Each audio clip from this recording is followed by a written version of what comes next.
By the way, God bless whoever edited this video. That was the perfect ending to it, I'll be honest with you. Hello everyone. You know who this is. Yet you have absolutely no idea. Of course. Wow. Somebody gonna be famous. Real famous.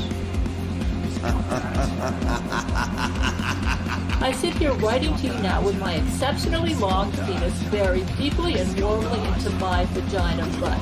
Isn't that neat? Trophy Hunter 77 has joined the game. Call 911. This place needs to be swatted. It's obnoxious. You have a bully cabal. You don't find people being bullied into suicide on 4chan. I mean, this is ridiculous. Okay, if he says any more bad words, I'm gonna hang up on him. He doesn't own Kiwi Farm, and he died less than me. A little kid named Moon owns Kiwi Farm. How do they make this more and more epic every time? We're defend ourselves. I'm sorry, I'm a soy-filled bitch and like your videos. Aim. If we get Donald Trump just to tweet out, I mean, you know, just a tweet that mentions the hashtag Gamergate, it doesn't even necessarily matter how we use it. Man, the blue check marks are going to shit their fucking pants. It's 2019. I can't believe anybody believes in a spinning fucking ball of water. True. I bet you when Jim finds out, he's gonna just give me so much shit. One never knows when the homosexual is about. I've had over 1,000 rejections in real life, 2,000 rejections online, so that's 3,000 rejections total. I aim as low as possible. I aim for obese women, ideally ugly and obese. I would do anything just for a 300-pound ugly white girl. I said it's not even hot. You are not allowed to bring her to the hospital. No, you get no permission to fucking do it. You gotta be kidding. It's just like this declaration, right, of male dominance. Put that in your pipe. I definitely cheated on Super Mario with Sonic the Hedgehog. Stop doing this stuff. He's like the blue seductress who takes me out into the night and does wonderful things to me. Enough! Stop!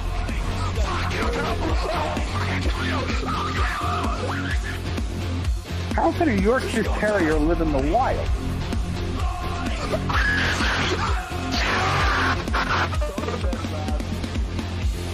It's in plain sight, but you just don't see it. You know what I mean?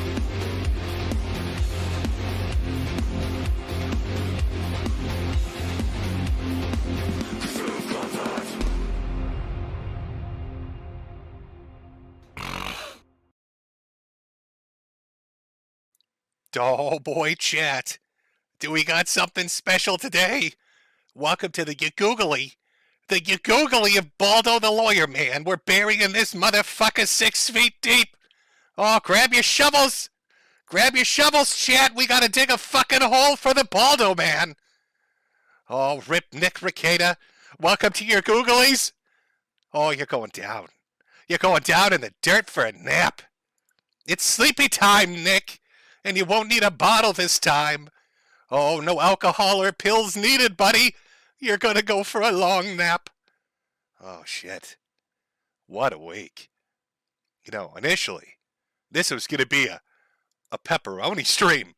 We're gonna be talking about Patrick and Daniel Larson. We're gonna be talking about all sorts of people today. But instead, a certain lawyer from Minnesota decided to, in a spectacular fashion, light himself on fire for our amusement, and I would be remiss if I didn't talk about it. I mean, there are certain points where you just have to talk about it. And Nick Rekieta has definitely given us something to talk about. Poor Baldo, man. You know, I talked about Nick recently, about 3 or 4 months back. I was on with Andy Worski in between all of his stuttering. We had talked about the good old days and talked a little bit about Nick, you know, and at the time he had put a video out called Dear John, where he took a massive shit on an ex-fan.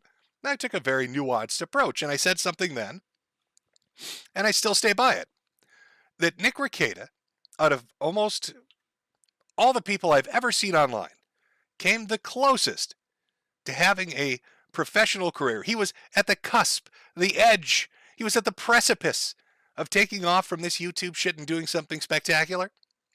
And the pressure had gotten to him. And something was fucking his life up. And that's why he lashed out. Well, we've definitely come to find out exactly what the fuck is going on. Now, if you're unfamiliar with who Nick Rekieta is, you're about to get a hell of an education. I've taken time to go through and try to hit the high points. This is going to be a long stream, for my crippled ass especially. So we're going to be taking numerous breaks as the hours, plural, hours, roll on. How could there possibly be hours worth of shit to talk about? Well, you're in for a treat. Now, maybe you've heard of Nick. Maybe you've seen a little bit about him. He's a guy that gained a lot of fame doing a lot of streams around certain trials. At one point, he had 100,000 plus people watching him. Imagine that. Imagine that level of success. You start off as a modest little lawyer from northern Minnesota, reading off legal documents and talking to an audience of maybe a few hundred people. And you parlay that over the years into an audience of 100,000 plus people watching you do court coverage in a unique way. So unique that you have television stations and Netflix documentaries and news articles writing about you.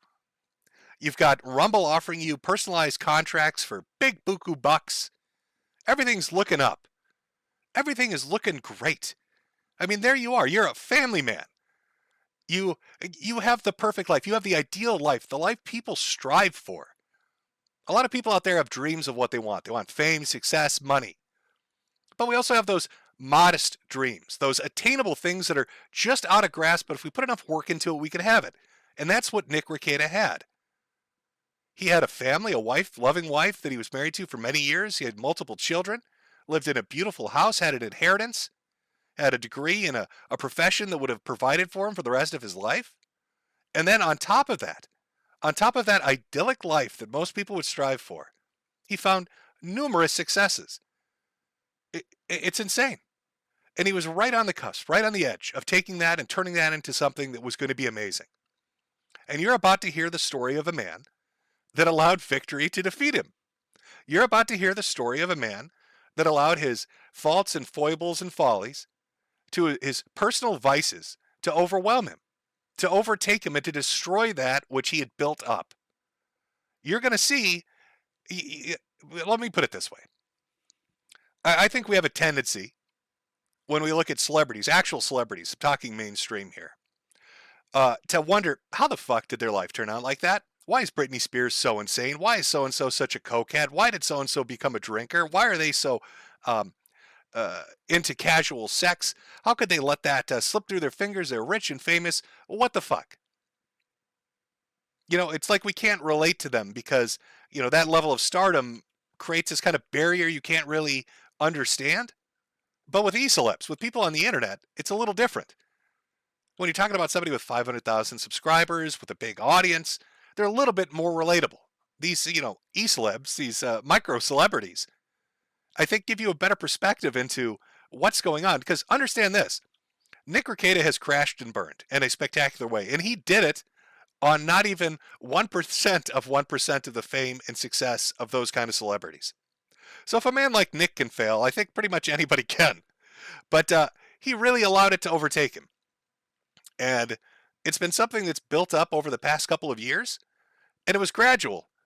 But near the end, near the last year or so, it's become so noticeable that I don't think that you could watch a clip of what Nick has done or how he's behaved or how he's acted and not see that there's some sort of problem, that there's something going on. And there's been multiple speculation, and people have theory crafted as to what exactly is going on with Nick Rekieta. Is it drugs? Is it infidelity? Is he taking what is it, Ozempic, that diabetes medicine? Is he hooked on the beaties meds? Is he turned into Wilford Brimley because he doesn't want to be fat? Like, what's going on with Nick Rekieta? What really fucked him up? Well, some people, and I always go back to this. It's a skit from Kids in the Hall, a Canadian comedy show. They had about a office worker, regular guy working a regular job with his coworkers, and he gets promoted to look. He's put in charge of like the water fountain. It's nothing. It's just a moderate amount of power, but he goes drunk and mad with it. And I think the level of success that Nick had, even though it hadn't broken into mainstream, but it was quite successful for a YouTuber, I think that allowed the darker parts of who he is to take over. I think everybody sort of has a tendency to daydream. We all do. We like to think about scenarios and situations where we've been on the receiving end of shit we didn't like. Part of life is eating shit and smiling. We've had encounters with people or put in situations we didn't like. And we have those fantasies, that daydream of revenge. You're like, I'll show those motherfuckers. And you comfort yourself with that. And it's maybe a 5 or 10 minute thing, and then you move the fuck on with your life. But what happens when somebody has those kind of thoughts and then has the power to act on them? Well, you'd hope they'd have the self-control to hold back. But in the case of somebody like Nick, he didn't. Once he had access to money and a little bit of fame, once it got a little bit easier, once he got a little bit of what he wanted, those daydreams became a reality. I'll drink when I want. I'll do drugs when I want. I'll fuck when I want. I'll say what I want. I'll do what I want. Fuck my responsibilities. Fuck my lifestyle. Fuck that idyllic dream that most people would really strive for, that they would want. Now, I'm not going to have this stream be a casting stones at people's stream. I've seen people say, well, his friends should have intervened, or the opposite of that, and putting blame on somebody. Oh, it's those fucking Kiwi farmers. They pushed him to the edge. No. I'm going to clearly state right now before we get into this. Nick Rekieta is an alcoholic and more than likely a drug addict. And nobody, be it his friends intervening or other people casting stones at him and talking shit, are responsible for that. That is Nick Rekieta's fault.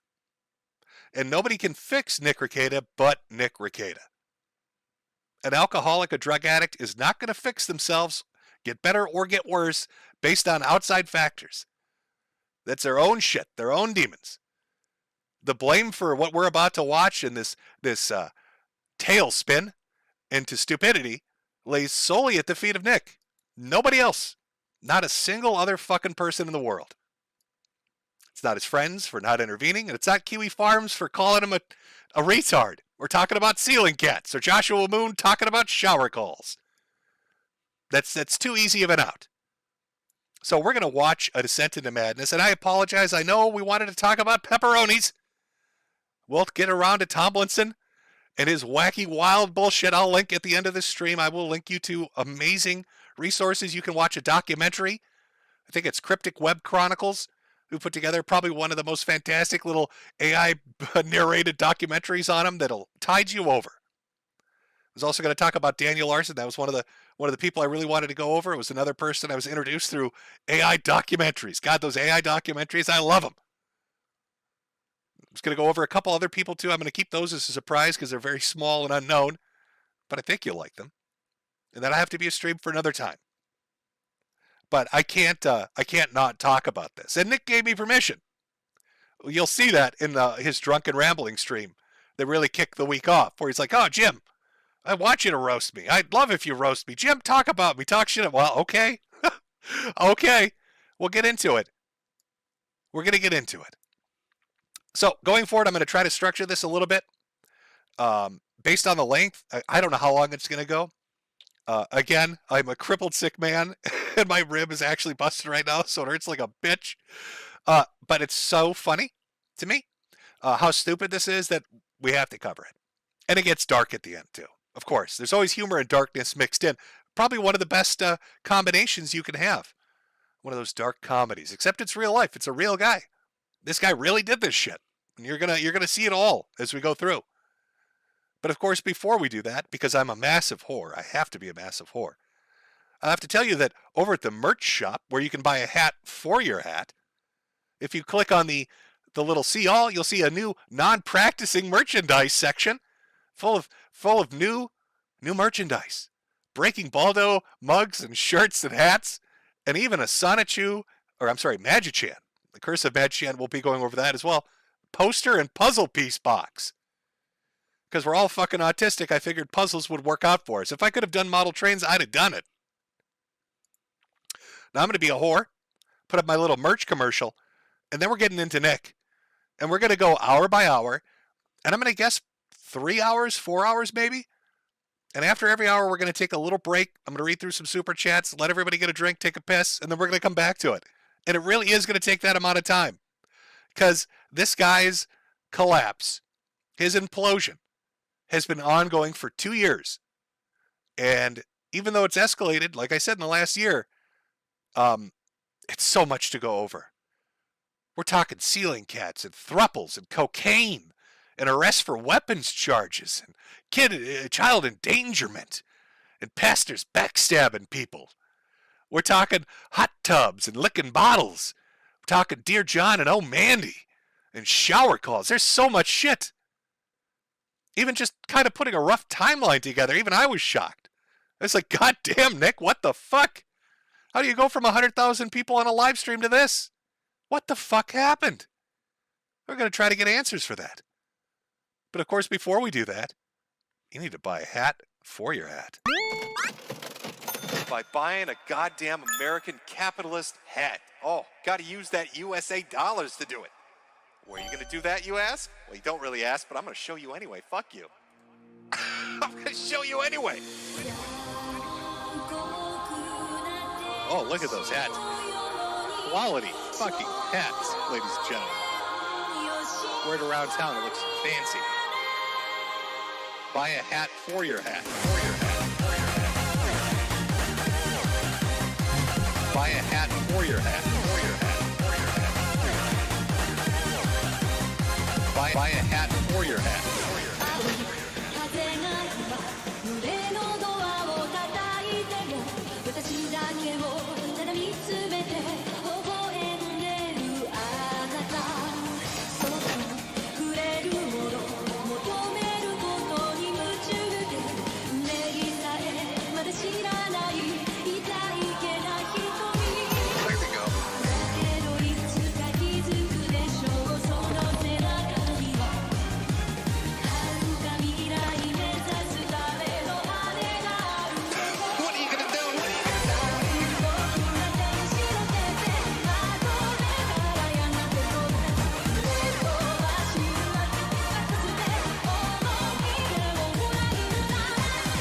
Look at those hats. Quality fucking hats, ladies and gentlemen. Buy a hat for your hat. Buy a hat for your hat. Wear it around town, it looks fancy. Buy a hat for your hat. When I'm sad, pay me. It's the only cure, really. When you're very sad, you need to pay me money. You gotta buy my fucking hats. All right, that's the only way you're gonna teach these communists their fucking place. These lemon-loving motherfuckers. It's by buying a goddamn American capitalist hat. Oh, gotta use that USA dollars to do it. Buy a hat for your hat. Quality fucking hats, ladies and gentlemen. Buy a hat for your hat. Wear it around town, it looks fancy. Buy a hat for your hat.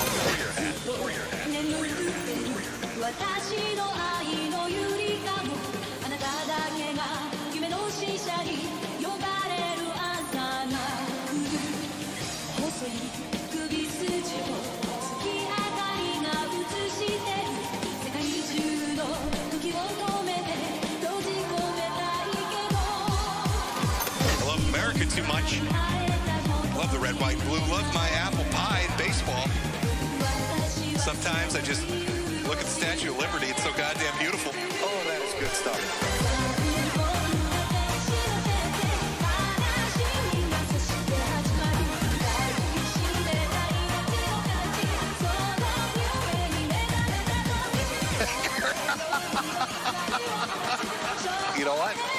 Buy a hat for your hat.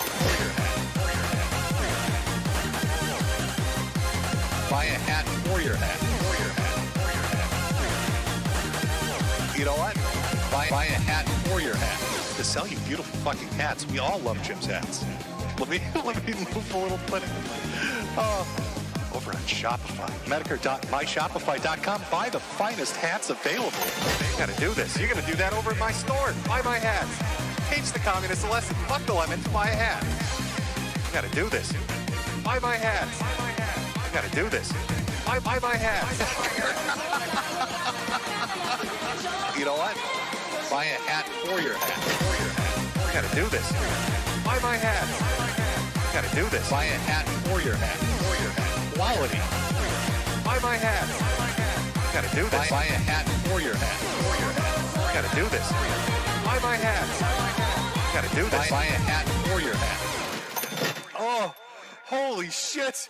Oh, what a fucking beautiful ending to this. Oh God, let me get a cigarette for this one.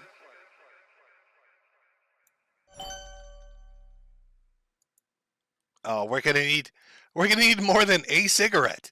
We're gonna need quite a few of them. So let's start this baby up. Where are we gonna start it, Jim? Well, we're gonna start it from the most recent thing backwards. Kind of a little artistic flair to it. Because I'm sure you've seen the news stories, like this Fox 9 article. It's totally legit. Nick Rekieta, Minnesota lawyer and YouTuber facing drug charge, blames unknown man named Jim.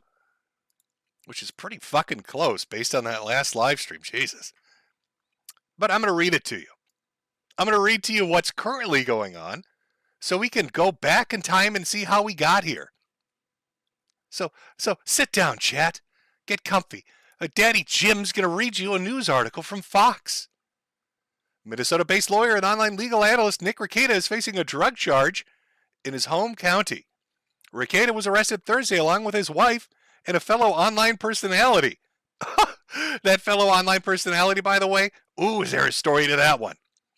Prosecutors filed charges against Rekieta and his wife on Friday for second-degree possession, child endangerment, and a gross misdemeanor firearm charge. According to the charges, law enforcement attempted to execute a search warrant on May 23rd at Rekieta's home in, well, I'll redact that. Trying to be a nice guy here. I know his shit's all over the internet, but I'll try to abstain from listing locations. So at his home, and was greeted by a girl at the front door who would not let them inside. After Rekieta refused to provide the door code, law enforcement used a door ram to get inside and found Kayla, the third internet personality, and 4 juveniles inside the dwelling. Law enforcement proceeded to search the master bedroom and bathroom where they allegedly found a variety of drug paraphernalia, including 3 small baggies that tested positive for cocaine, 8 green tablets that tested positive for ketamine, and a digital scale and several other items that tested positive, the charges claim. Authorities also found a Sig Sauer AR with several magazines and a loose ammunition under the bed, including a spent shell casing on the bedroom floor, and located additional firearms and ammunition in the garage, according to the records. Police took Rekieta and his wife into custody, and he told law enforcement that he and his wife stayed in the master bedroom where law enforcement claimed to find the most drug paraphernalia, but then refused to answer questions about the cocaine, according to court records. Before the arrest, some online users had raised concerns about Rekieta's health, this week sharing a clip of him appearing to doze off during a stream. Law enforcement noted Rekieta had several injuries to his arms at the time. They described the injuries as sores that are common with controlled substance users. Rekieta, who owns a law firm based in his hometown, saw his online following skyrocket during the pandemic as he covered cases including Kyle Rittenhouse trial and Johnny Depp's lawsuit against Amber Heard. He has more than 150,000 followers on Twitter and nearly 450,000 subscribers on YouTube. Rekieta and his wife are set to make their first court appearance on Friday morning. Oh, well, shit, it's Saturday, isn't it? Yes, that's come and gone, Chad. It's come and gone already. Ooh. Oh, how did it turn out, Jim? Oh, we're going to find out. Now, I have a surprise. I know everybody thinks that Kiwi Farms is like hot shit. Like they get all the breaking fucking news. Oh, Joshua Moon. Oh, he's got all the breaking news. Jim beat you motherfuckers. I used the Freedom of Information Act and I got the body cam footage, Josh. Oh, slam dunk, bitch. Boom, shakalaka. Oh, Daddy Jim got that body cam footage. Oh, let's watch the body cam footage. What happened at the Rekieta arrest, Jim? We beat the Kiwi farmers to the good shit. Oh, here comes that body cam footage. Oh, it's so good. This is because Rekieta was arrested on his way driving to his house. So score one for Jimmy. Let's take a look at how this went down with the police officers. Here is the arrest body cam footage of Nicholas Rekieta. I need you to step back. I need you to step back right now. There were body parts in my yard. Sir, this is your last warning. Gotta be kidding me. You got about 2 seconds to stand down, or I'm going to pepper spray. Oh, you're going to pepper spray? You understand that? That is just perfect. Pepper spray the man who's expressing his opinion under the First Amendment.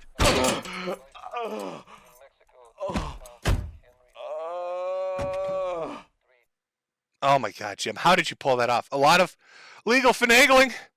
I had to go do it. Count it as a victory. Tell those Kiwi farmers they lost. Tough nuts, Josh. Enjoy the Ukraine or wherever you live. All right, I'm in America, where winners stay, and I got that body cam footage. Score one for Jimmy boy. In all seriousness, though, let's take a look at the mugshots. Oh, couple of questions you might be asking yourself as we get into this story. We've already established Nick Rekieta is a popular online internet personality. That's him in the middle. And I'm going to be honest with all of you, that is the exact face I would be making too. Do you know what that face conveys? Holy shit, everyone on the fucking internet is going to see this. That's what that fucking face says. Fucking hell, I'm going to be on 4chan and 8chan and Kiwi Farms and Twitter and Reddit the moment this is posted. He just know. That's such a defeated look. That's fuck me. There's no way I can get out of it. I can't hide anywhere. I can't reach. That's the look I would have. Just ass mad, platinum ass mad. That's the look. That's the fucking look he's wearing. It's almost like you can hear his thoughts. Inside his head right now, he's thinking, fuck you, Josh. Because he hates Null. He's thinking, fuck you, Josh. This is your fault, Josh. I hate the Kino Casino. Now on his left, looking like a deer in headlights, is his wife. I'm guessing the drugs are working the way out of her system. I don't fucking know. We'll get into the charges later. Now, you might be confused. Wait a minute. If that's Nick with the black eye in the middle, and that's his wife who looks like she's coming out of the K-hole, who's the chick on the right? Who's the blonde on the right? Well, that's a little bit of a side piece. That's a well, soon to be formerly married woman. Her name's April. You could think of her as a living fuck toy. She's the little she's a living fleshlight. That's who that is. They kept her in a little cage. They brought her out. She did tricks. She'd do tricks for people on occasion. So there they are, all together, in their mugshot. Nick pissed as hell, because he knows that people are going to be looking at this mugshot. His wife coming out of the K-hole, and April wondering when her parents are going to pick her up, because she's like 14 years younger than both of them. Am I going to get paid for that? Oh my God. Am I going to get paid for the work I did? Like, Mr. Ricky Rackets, the Rail King, you owe me like a 50 for the blower I gave you? And they're not, these guys in these blue outfits, they're taking my picture? Oh, fuck. My husband's going to see this, and it's going to be a problem. Could you maybe snap your fingers at your fucking wife and pull her into reality for a minute? Mr. Ricky Rackets, the Rail King? Because I need to get fucking paid. Because you got laid. That give you a little bit of an idea of what's going on here? A little bit of an inkling of what might be going on. We got a thruple situation. Ooh. A little bit of a thruple going on. Oh, what's that? Nick has a response? Oh, I'm breaking news. Holy shit. Apparently, Nick Rekieta has a response to my stream right now that nearly 18,000 people are watching. He sent it via Twitter. Holy shit. Okay, what is it, Nick? What did you want to say? Love the cocaine. I love the cocaine. What? Love the cocaine. I love the cocaine. Oh, all right. I guess he loves the cocaine. Maybe that's why he lost the case again. Damn it, Nick. Oh, it can't keep happening. Why does everything we touch turn to shit? Poor Vic Mignogna. He's in a breadline now, Nick. What did we do? Oh, he's gonna be voicing used fucking McDonald's Happy Meals. Nick, we've destroyed this man. Oh God, Nick, what did we do? And now the Monty thing and the coke charges. Oh, sweet loving God. Why did I wear this fucking shirt? Oh, the arrogance and the irony of it's overwhelming me. I'm gonna puke. I'm gonna vomit a little bit, Nick. Oh God, sweet Christ, what have I done? Made a little bit of a mistake, I think. Might have made this little mistake, maybe. So, how do we get here? We see that Nick's been arrested for drugs and weapon charges with his wife and his mistress for the world to see. What a predicament. But how do we get there? What was the real start of it? Well, let's back her up. Let's take a look at one of the theory-crafted ideas for why Nick Rekieta is currently living in his own self-induced hell. I got to this anonymous letter or the anonymous package. It was postage not paid. Like I had to pay the postage on it to receive it. And the post office like, well, where was it sent from? And it had my address as the return address with me as the sendee, which is not true. And in it had this burned piece of paper, which I feel like I'm going to get serial raped here. It says, the stars are aligned. A new host is chosen. Hail unto thee, Nick Chan Rekieta. And then with that came this. And this was so weird because this came before the mention of Sonic in the trademark dispute that we were talking about last night. A Sonichu medallion has. Now, this crazy son of a bitch receives in the mail basically sigils from hell. The paper is marked with sigils. I'm sure it was from an X user trying to summon him a succubus, but they fucked it up because they're from X, of course. And they sent him a cursed Sonichu medallion, and the crazy motherfucker puts it on. It's been passed to me. I don't know where this came from. I don't know what it means other than what it means, but that is that happened. That happened. It cost me $2 to pay the postage on it. He actually paid for the privilege to be cursed. Think about that. That should have been the first warning sign that there was a drug problem. Because only a junkie would be so fucked in the head to pay for the privilege to receive a fucking voodoo curse. Dude, if you need more guns, just let me know. I'll send you some. This is friendly, I think. This is friendly. Oh, Bronca, I don't think he needs more guns based on that court reporting. Based on those police reports, Bronca, I don't think he needs more guns, maybe less guns. Maybe instead of giving him more guns and ammunition, Bronca, you could go collect them from his house so his kids don't trip on the shotguns. You know, with the spent shell casings, because he's shooting at ceiling cats. Hey, Nick, I know you're a raging alcoholic with a coke problem. Would you like some more firearms for your house? Hey, it's me, your buddy Bronca.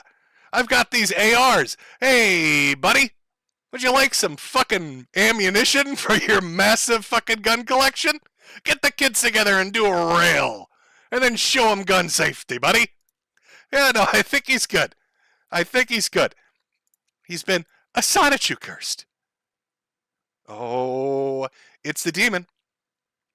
Now, initially, Chris, after banging his mother repeatedly, went to prison. And then the spirit inhabiting him, this is the back lore of the Sonichu curse of Magi-chan, went into Ethan Ralph. If you remember, Ethan Ralph was on the scene and got closest to Chris. Yep, Jesse from Pod Awful, other people were there. But Ralph dressed as Chris Chan and came into contact with Chris, allowing for the possession to take his body over. And within 2 years, remember that timetable, within 2 years, Ralph had lost a relationship with both his children from 2 different women, had his wife flee him, lost all his money, had to flee the United States, became a poverty junkie in Mexico, living off tortas and fighting street dogs so he can get a night's sleep in his metal shed. And then once Ralph had been punished enough, Magi-chan, after having fed on his soul for long enough, decided, hey, that Rekieta guy, it looks kind of tasty. That Rekieta guy, maybe I'll go over, see what he's up to. And what does he do? He puts the fucking medallion on. He takes the medallion and he puts it on himself like a psychopath. So this is kind of theory number one. You know, it's one of those components as to what happened to Nick Rekieta. That he's been possessed by the demon that compelled an autistic man to butt fuck his mother and drove a fat retard into pill addiction and alienating his entire fucking family from his life. And now, after having put on this cursed totem, everything has fallen apart for Nick. And it did so in roughly the same amount of time. I guess this goes to say that if somebody sends you a Sonichu medallion, destroy it, and then beat the shit out of them because they're trying to curse you. They're not your friend. Now, you may think this is all laughs and jokes, chat, ha ha ha. Oh, it's all funny. But I'll have you know that professional paranormal investigators are weighing in on this. Maybe you're familiar with the irate gamer, okay? Chris Bores, you remember him? Well, after he put down the video games, he decided he was going to go bust some ghosts. He wanted to be a real-life Egon. And he's out there giving advice after having watched the case of Nick Rekieta. Hey guys, Chris the Ghost Doctor here. And last night I ended up answering a question about a online personality. I guess his name is Nick Rekieta. I hope I'm saying that right. I don't know who this guy is, but my reply ended up getting a lot of buzz. So I told everybody that I would do a video on this and kind of explain things in a little bit more detail. So they sent me some pictures of this guy back in like 2019 as compared to now. And if you see him back in 2019, he's very he looks full of life. He talks very well. And now his face is very gaunt. In his videos, I guess he slurs his words. Now, all jokes aside, right? And I know this is funny. There's another Boars video we're going to watch too. But like, he's unfamiliar with Nick. All right, like Chris is off doing his own shit. He's doing like ghost stuff and video game stuff. He has no idea who the fuck Nick Rekieta is. But even him, an outside observer who has no knowledge of Nick at all, looked at a picture of him from just a few years ago and compared it to what he currently looks like. And he's like, yep, that's demonic possession. This guy is so fucked up, it has to be demons. That's how fucked up. To a normal outside observer, Nick Rekieta looks right now. The change between just a few years ago and now to a completely neutral third party. He looks so bad he's convinced he has hellspawn living in his fucking soul. On the verge of passing out from time to time, and people are like, what is going on with this guy? Because I guess he's an alcoholic. At one point he put a necklace on, and I guess there's some theories out there that it was cursed, and could that do anything? And yeah, absolutely. I'm not going to say that's the complete catalyst of it, but it could have, him putting a necklace on that somebody sent him that is cursed, could have opened the door. And if you don't know how to properly cleanse yourself or your space, you know, once these things start to slip in, they can kind of like plant their flag and start to invade that space and wreak all kinds of havoc on their life. I think somebody told he divorced over time, I saw. So yeah, they can just get in and cause all kinds of havoc in your life. And I saw that he's an alcoholic too, and that's kind of taken over his life as well. And the problem with this is every vice, human vice out there, drugs, alcohol, even porn, has their own frequency level that attracts beings in. They have their own frequency beings. Okay. Okay.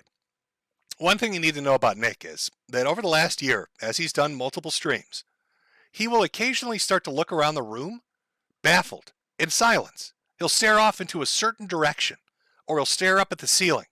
And people have made jokes about ceiling cats inhabiting his house and living in the rafters, or a literal corner demon, which he looks at all the time.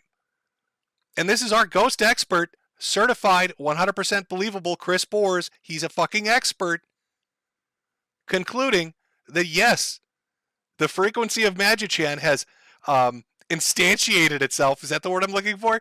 Has become corporeal and latched onto Nick and is now living in his house.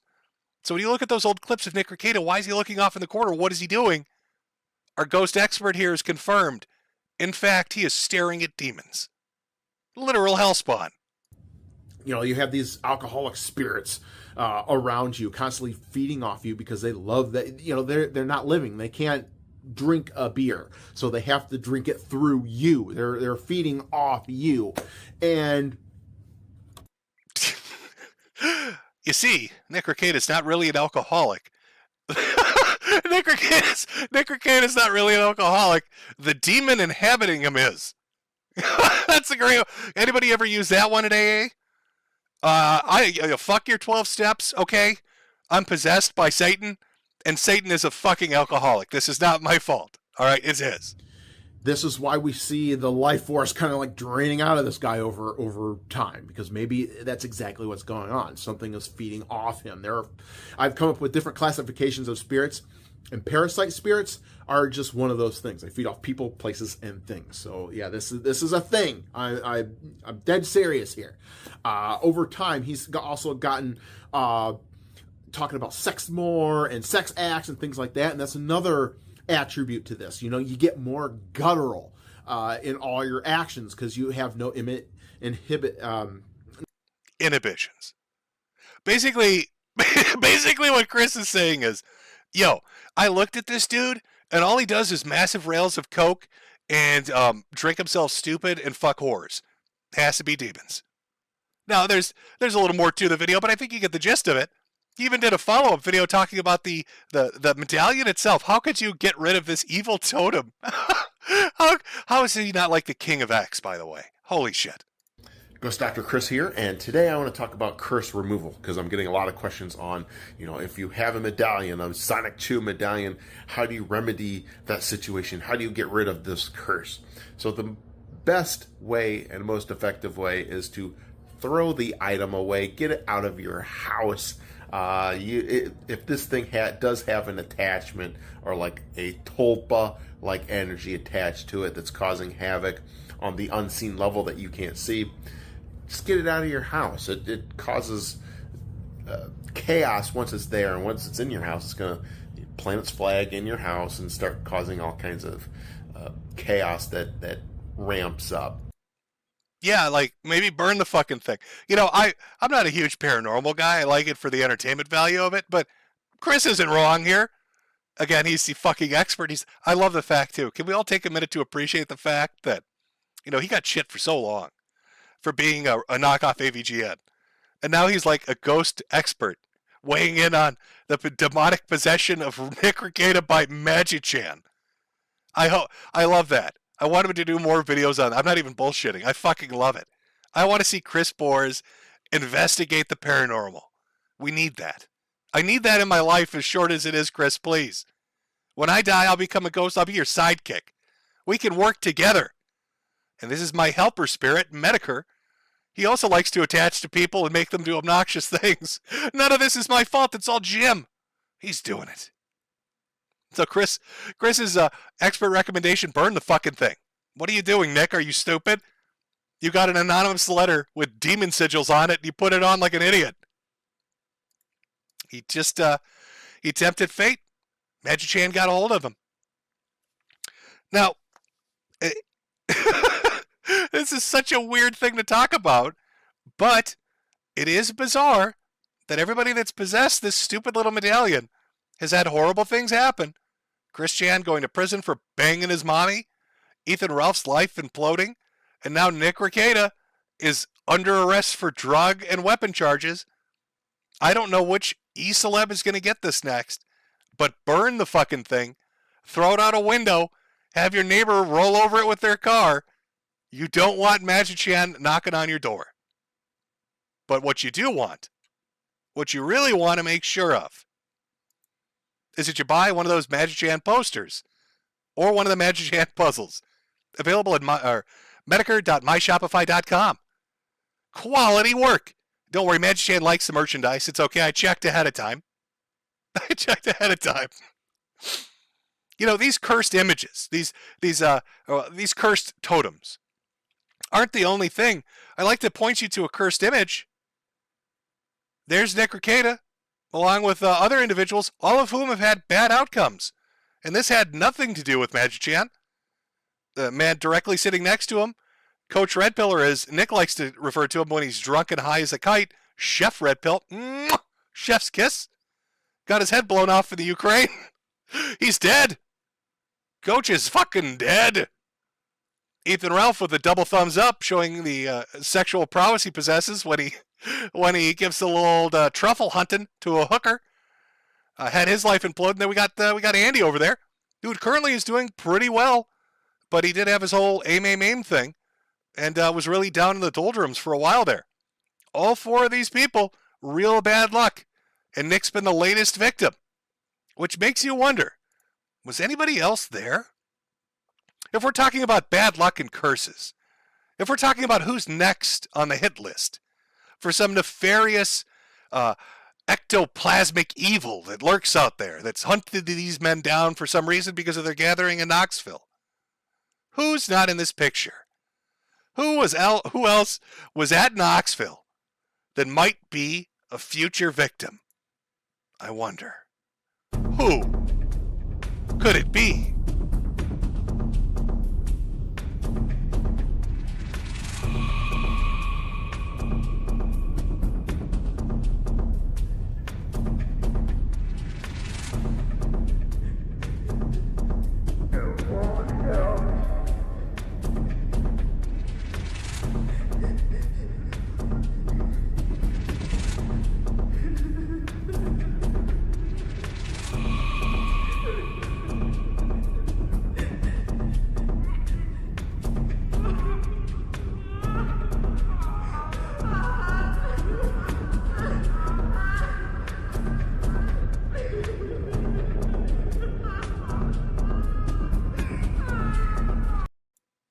I mean, it's not like he's out there challenging the spirit of Magichan, saying, "Bring!" Oh my God, he is.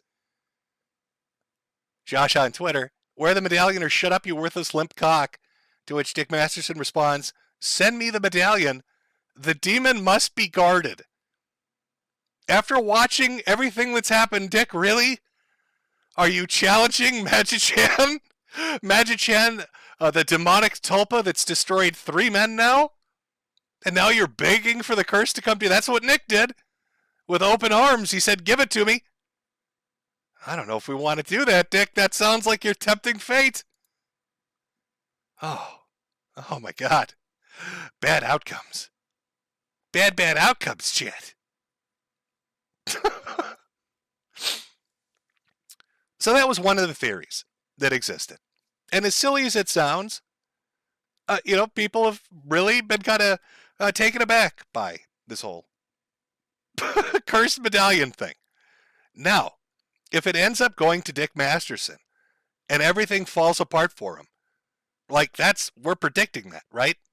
If Dick Masterson gets this medallion and puts it on, he is officially cursed, and within 2 years, everything will fall apart.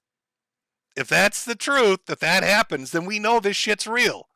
And that Magichan is some kind of demon internet spirit. That we have all some, Tulpa, a Grigori, whatever you want to call it. That the internet itself is given life to. From all the negative energy of watching Christian, we have created and crafted this demonic being that is hunting down micro e-celebs. And Dick Masterson is with open arms inviting it to come visit him. So start the fucking clock. If by May 2026, after receiving this fucking medallion, something horrific happens to him, we know Magichan is very real. And of course, you're going to want to have one of those posters and puzzles as a commemorative commemorative item. It'll be worth some resale value.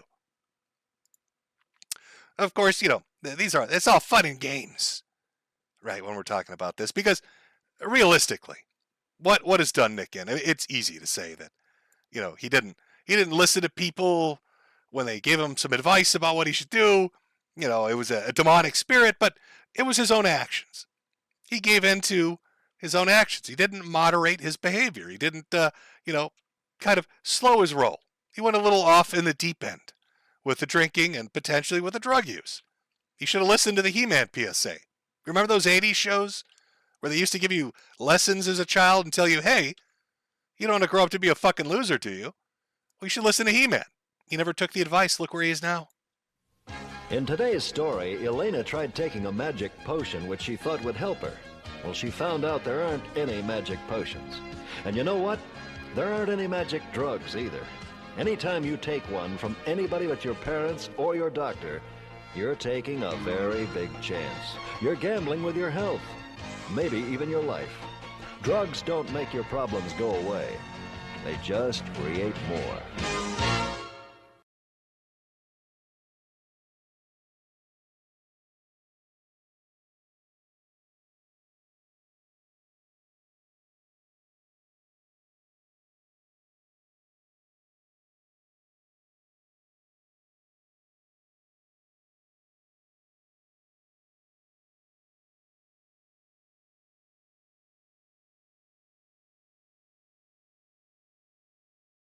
Oh my God, I had my mic off. Oh my God, Boomer Jim. Boomer Jim fucking it up again. I'm sorry.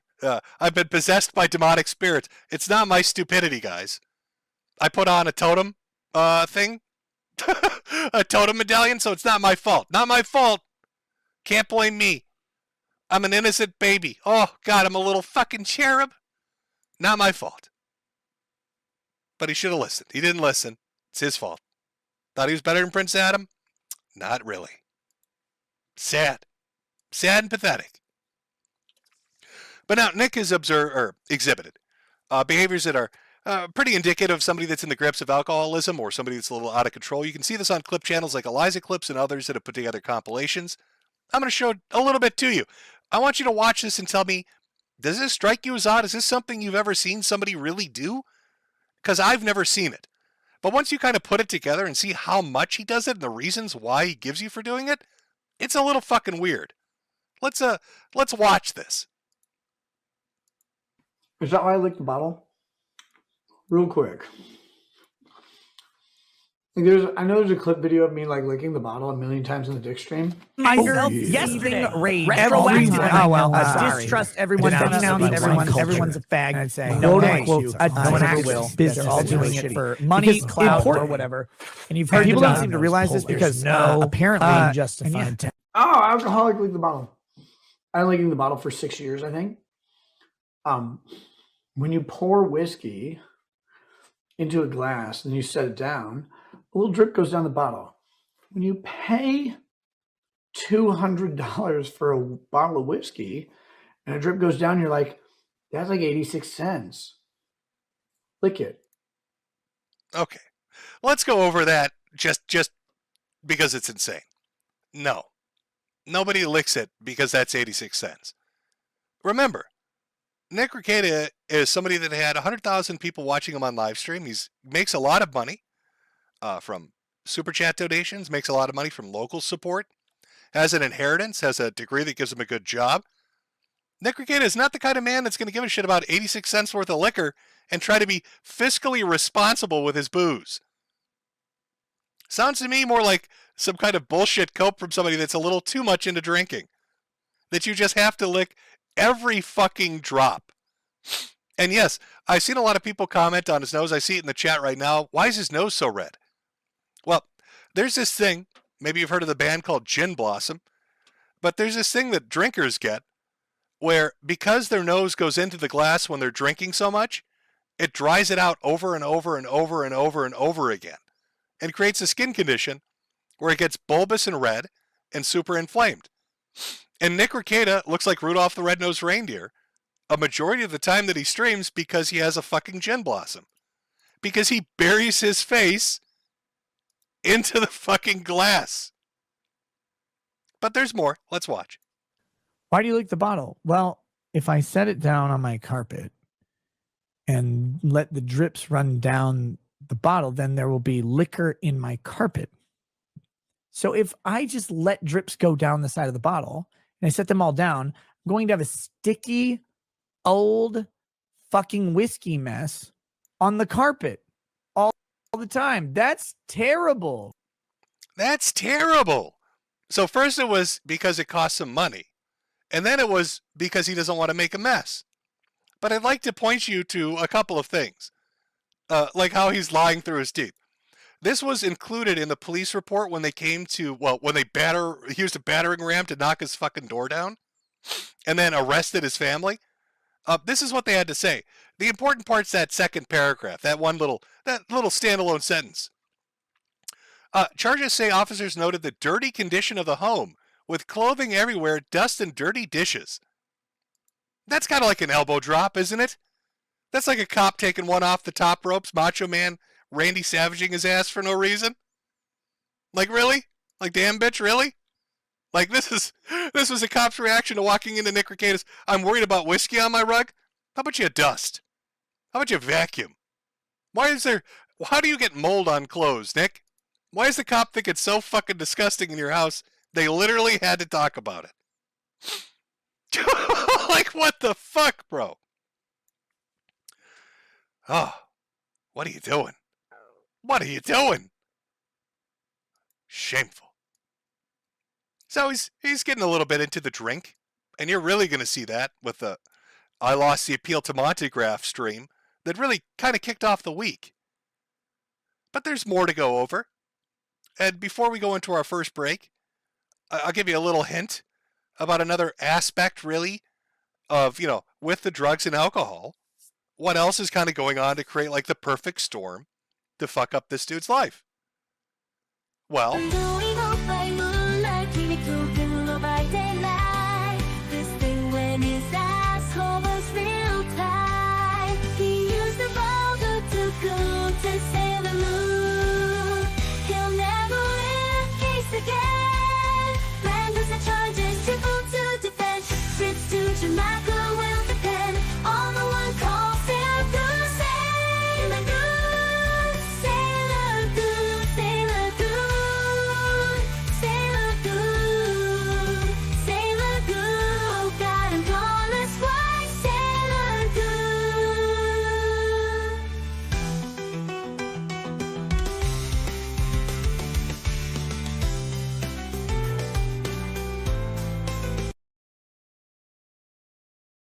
I guess you could say maybe it's a little bit of a sex addiction. Maybe somebody's a little bit horny. Maybe he's a goonin'. Oh, God, I'm gonna goon. Goonin' just a little too much. Goonin' just a little too much out there. Okay, well, we are 1 hour in. We're going to take our first break. Everybody, go pee-pee poo-poo. Grab yourself a drink responsibly. Don't let the demons get you. Grab a snack. We'll come back. And we're going to get into the saga of the... God, there's so much shit ahead. Oh, my God. Multiple hours of shit. So we'll take a small break. We'll come back. Once we get back, read a few of the super chats, right? So I don't get completely lost behind them. And then we're going to jump right into the sexual saga of Ricky Rackets, the Rail King, Baldo Man of Minnesota. Well, I hope you're ready for that. Let me put on where's my little break music? Here we go. All right, be back in 5.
Oh God, I love those anime OSTs. Oh, what a great soundtrack for Little Sailor Moon there. Okay, let me read through some of the super chats to kind of get some of them. I'm trying to break it up a little bit because, like I said, this is going to be long, and so, okay, where do we start here? Okay, from Vincent. Hey Jim, thoughts on New Age spirituality and DMT? Probably the wrong person to ask. You should be asking Ricky Rackets, the Rail King, because I have a feeling he's probably going to know a whole fucking lot more about that shit than I am. From Danny DeWitt, enjoy Mayo Clinic, stalker cancer child. Oh, Patrick's got his pepperonis ready. He's coming for me. From Kevin, hope you're doing well, buddy. Oh, thank you very much. From Dustin, thank you for all the years of entertainment. Well, I'm glad you enjoyed it. From Joshua, no message on that one, but thanks nonetheless.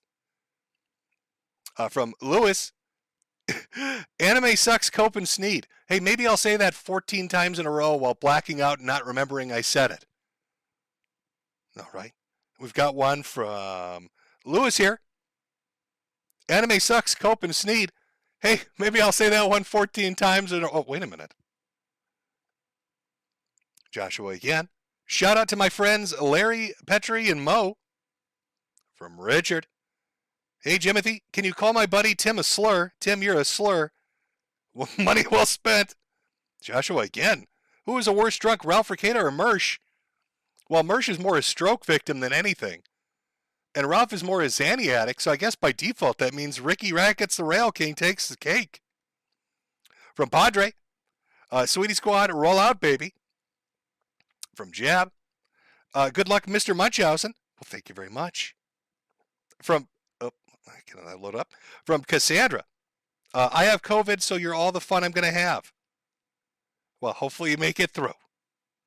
Be sure to buy a hat. I hear that helps. From Does This Matter? Father Jim, cleanse us from the autism curse. Amen. From Tim. My wife liked the dancing pudding, thank you. Well, everybody loves the dancing pudding. Who doesn't? Okay, Ruben, you must be one of those St. Louis Minnesotans. Well, we got one from Ender here. Chris is a Nick and then Gare. I think he was trying to say something. There's a little bit of coded message in there. I'm not 100% certain, chat.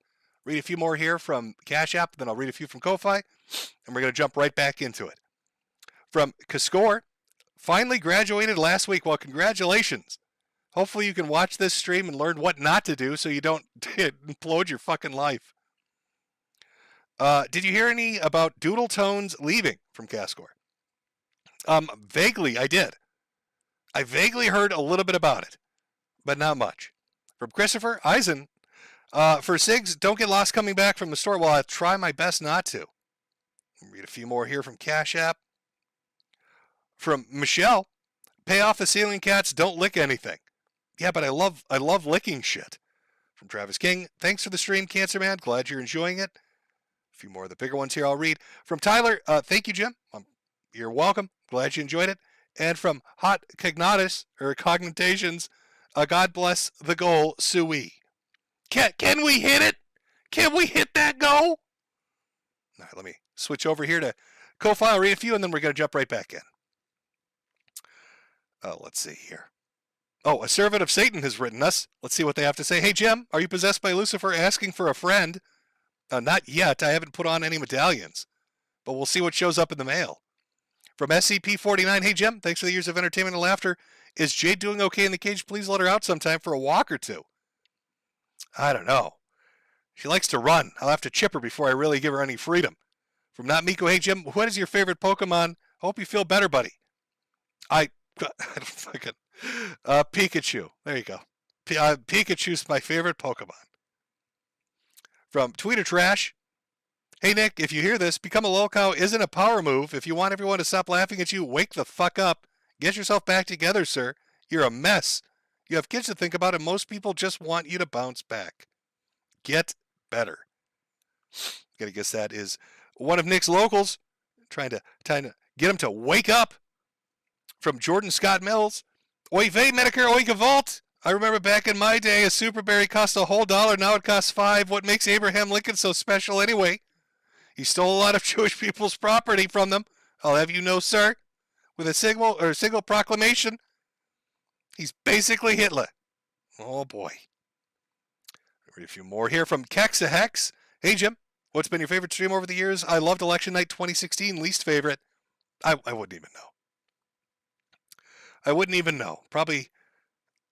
I don't know. What's my favorite? What's my least favorite? I've done so many at this point. They all kind of start to blend together.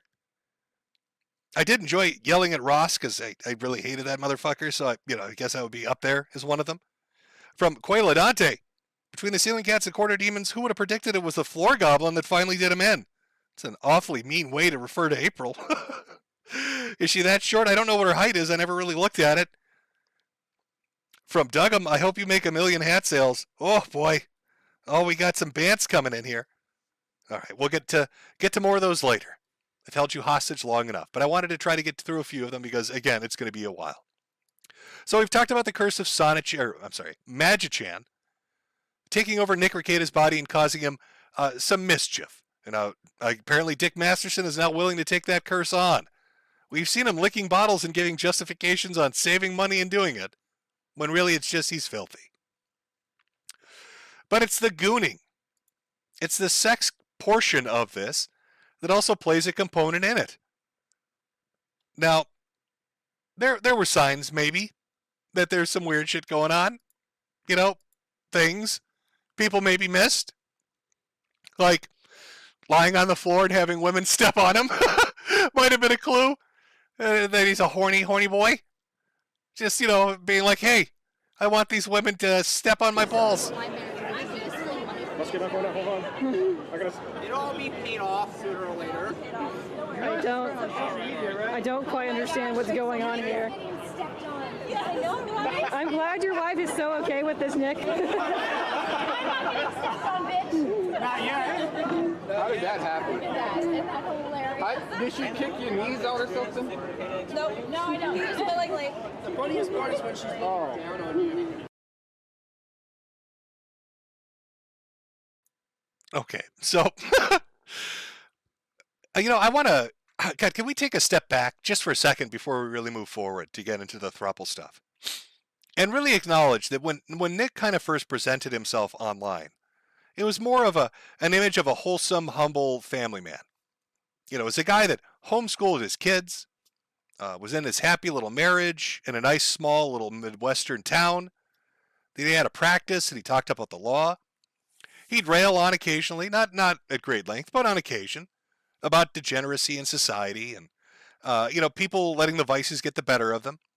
He'd talk about people's sexual immorality on occasion or about their stupid behavior on occasion.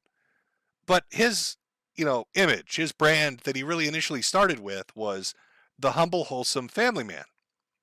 But as time has gone on, it started with more and more drinking, especially on stream. And then, kind of playful sexual stuff, which you saw, getting stepped on. Now, there are images I can't show you. There's an entire portion of Saga I can't really go over because I can't show it on YouTube, essentially, where he went, where he was outed for being into swinging. See, people had this image that he was this wholesome family man until this Jamaica shit came up. And suddenly you're seeing stuff on his locals page where they've got liquor bottles shoved up their asses, he and his wife. And, people are tracking down images of them on a vacation and they track it down to a swinging event in like some Caribbean island where it's literally, cucked, blacked shit that he's doing. And, he's at first denying. But then as you see, he starts to become more open about it. He's more out in your face about it. Until you start getting hot tub streams with other couples. Now, you remember that girl from earlier? The one that wanted her paycheck because she's really unhappy being oh my God, old people are icky. You need to pay me because I touched your ding-a-ling. That chick? Well, she showed up on a hot tub stream with her husband. And let's take a look at the throuple at the start of the throuple threat to the sanctity of a marriage. And we're live. Oh my God. Oh, is that? Hello, everybody. It says 0 viewers. Right, because I we don't have it we yet. screwed up the first one, and now we're on this there's one. a person there. And now there's people. It's me, guys. We are here with Vito and his lovely. His wife, Dick Hey, we can Masterson. keep this off. Oh no, I've got a compliment for Nick here. Phantom X says, "Whoa, Nick looking buff. Is it the angle or has he been hitting the gym?" I have actually been hitting the gym. Twice. And Jim is tired of getting hit. Jim is probably tired of you. Oh, that's true, but Pink's Oh my god. everywhere. I guess we're swinging tonight. Maybe I've put it on the table. They've rejected me. Look, guys, here's the deal. There is no swinging tonight unless Nick and I get drunk enough and we decide our lips look too tasty. It's just them.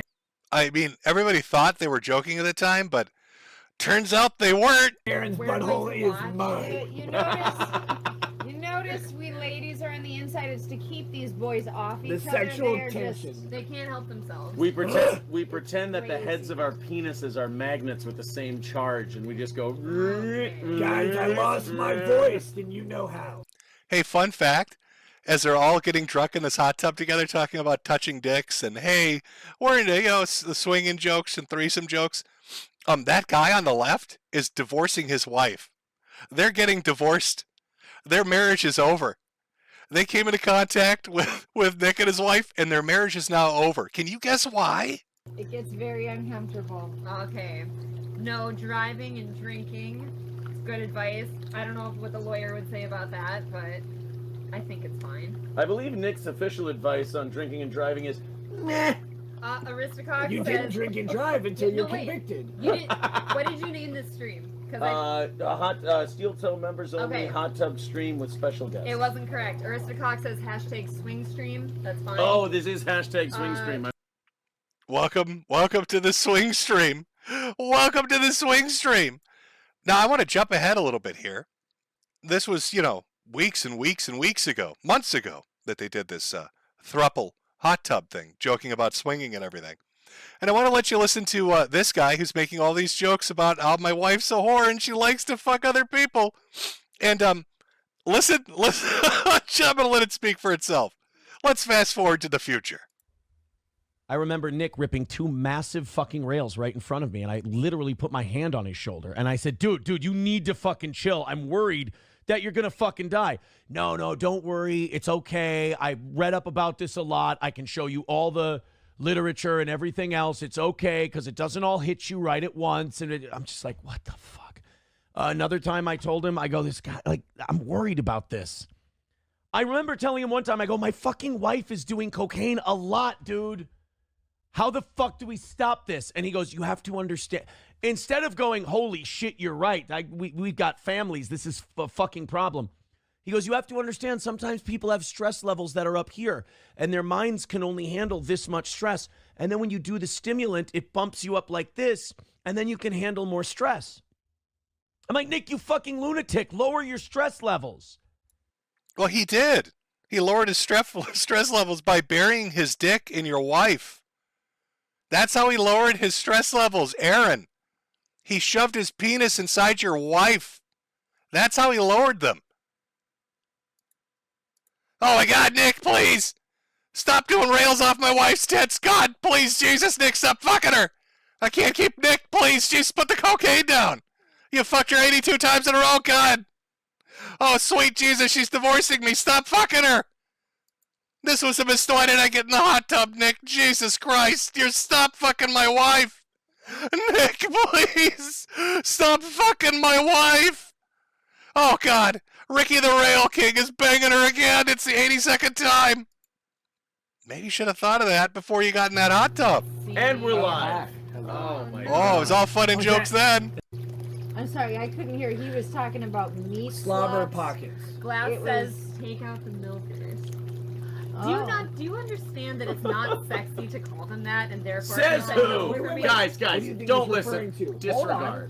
What do you think he's referring Don't listen to my wife. Just disregard her. Uh-oh, somebody's getting divorced. Uh-oh. Tits. No, those are not milkers. What are milkers? Those are milk containers. Milkers would be the things The that hands milk. Take out These your are hands. milkers. Okay, so we need a hand check. I don't know what this is. I was a Dole hand model. I modeled bananas and oranges. Malevolent Bystander says definitely disproving that swinger rumor. Yes, next Yes. weekend we will have the Viscontis in here as well.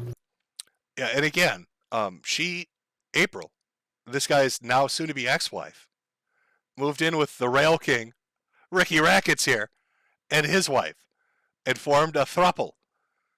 Now, Nick, during the police report, said that she wasn't living there, that she had just visited for a while, and yet in apparent DM messages that were sent to people in law to, people he had talked to when, referring to all of this shenanigans, she had said, I should say, that she did live there.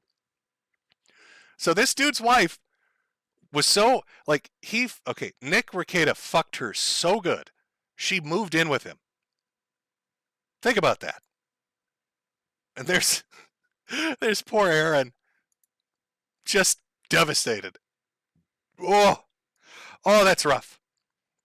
I mean, this is a dude that found out his wife, because they're not technically divorced yet, was getting arrested in a drug bust with Nick Rekieta and his wife on somebody else's show.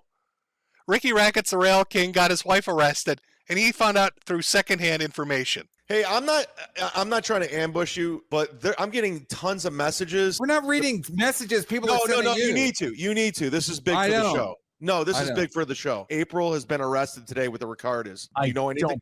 I don't believe that. Is that her? I don't think so. No, that's not. No. There's no way. That's for sure been edited. When Nick Rekieta and his wife are in jail for possession. Those fucking Kiwi Farm, that's an edit. That's Joshua in the corner, the ceiling cats in the corner demon editing photos. That can't be my wife being arrested with a man that she's been fucking for 6 months. Impossible. Along with Aaron Imholt. No, that's definitely been altered. It's fake. If it's not fake, the show will never end. Will Heron, Aaron, can you tell? Oh my God. It's real? Whoa. Oh, God, that hurts. I've had heart attacks, so maybe this is related to that. Maybe the stent moved, but I've got some pain in my chest from hearing this. I think that's empathy. Am I empathizing? Is that sympathy I'm feeling? Pity, maybe? You got cucked so hard, bro, that your wife getting arrested with a dude she's fucking, like, you weren't even aware. You had to, check your phone because nobody told you. She went to jail for banging a fucking coke fiend. She didn't know. She didn't even contact you. That's brutal. Holy shit. Wow. I'm getting more messages right now. Oh no. Wait, Aaron, this is real? I don't know. Fuck. Wow. I just got another text about it. It's just a laughing emoji. It just says, ha ha. How's he reacting to his wife with Ricky, the Rail King? That's what it was. Oh, fuck. Dude, you got some work to do, brother. Well, I mean, technically you don't. I think we can get those papers signed now. Wait, so this is real? I just looked at the roster. What roster? Tonight's lineup? The county jail roster. I just got an inmate number. Hey, yo, bro, welcome to our show. Love to have you on as a guest. Here's the inmate number of your whore wife that's fucking some other dude. Thoughts? Audience, thoughts? Any super chatters out there want to talk about this guy getting ambushed by the fact that his wife is banging a cocaine fiend? Anybody? Oh, we got $10 from Will Heron. It says, ha ha ha ha ha. How's that hot tub stream hitting you now, buddy? Her inmate number. This is, and the county jail number. Wow. Holy how do people find this out this quick? They find everything. They found out who my fucking cousin was. Wow, that's like the same thing. That was, Was he giving him a little snark there? Oh yeah. Them finding out about who your cousin is totally the same as your wife fucking some other guy and going to prison. Yeah, it's a 1-for-1. Fucking cousin was. Wow, that's like the same thing. I'm just, I feel. Yeah, I feel it just lets it hang in the air. I feel dread. I feel horror. I feel shame and pity. Now, I mean, Aaron, obviously, he's going to proceed with the divorce. I'm guessing. Jesus, why wouldn't he? You got your wife running around having sex with some other guy, getting arrested in a drug bust, all this other crazy fucking shit. Like, who wants that headache? But, again, brought it on himself by doing a hot tub stream. Everybody was all gung-ho about wife swapping until it got a little too real. And things went a little downhill. A little bit downhill. So we've gone from a very successful guy doing a lot of live streams to a very large audience. You start to see the liquor starting to kind of creep in, the bottle licking, and he's looking a little more disheveled, a little less put together. Suddenly he's doing a little more outrageous stuff that's a little counter to what his image was he initially presented. Women stepping on him, or hot tub streams with people from different podcasts, to the point that the chick's moving into his house, and that's got to be weird. I mean, I'm not going to harp on about his family dynamics, but he's got kids. So, I mean, if you've got some coke whore living with you, it's going to be a little awkward around the breakfast table. They want to talk about My Little Pony and Transformers, and she's going through withdrawals because she needs a little more cocaine. Hey, Daddy, what's going on with this strange blonde lady? Oh, it's okay, honey. She's just in a K-hole right now. What is that? It's kind of like when you don't get your Frosted Flakes. You're missing out on the sugar. She's missing out on something that's like sugar. K-hole withdrawals. That's all. Don't ask. Sweetie, don't talk to the whore. That's hired help. We don't talk to them. Okay, they're not really people. This isn't a real person. You don't talk to that thing. That's just for mommy and daddy's amusement. Okay, you eat your Cocoa Puffs. I'm gonna drive you to school. It's a little weird. I'm gonna say a little weird dynamic around that breakfast table, but whatever. I'm not here to judge lifestyles, just end results of lifestyles. That, again, what's the end result of the lifestyle we're watching as things just get worse and worse? This is mugshots. It's you and your wife and your whore going to prison together for the entire internet to see. I'd say that was probably some bad decision making along the way. But there were other things. And these are a little bit longer. We've got his interactions with fans and other people, people that he associated with. So we're going to take a look at some of that. You're going to buckle in because we're going to watch this. It's about 20 to 30 minutes long. We may jump around a little bit. But it kind of shows his reaction to a former fan. Now, this was the one I took the nuanced approach on and said, yeah, it's a little weird. This guy's got some kind of a awkward parasocial relationship. He's trying to get going with Rekieta. He's getting a little... It's weird, and that's understandable. It's weird. But Rekieta's reaction to it was also strange. He's taking a man at his lowest point in life and using it as a punchline.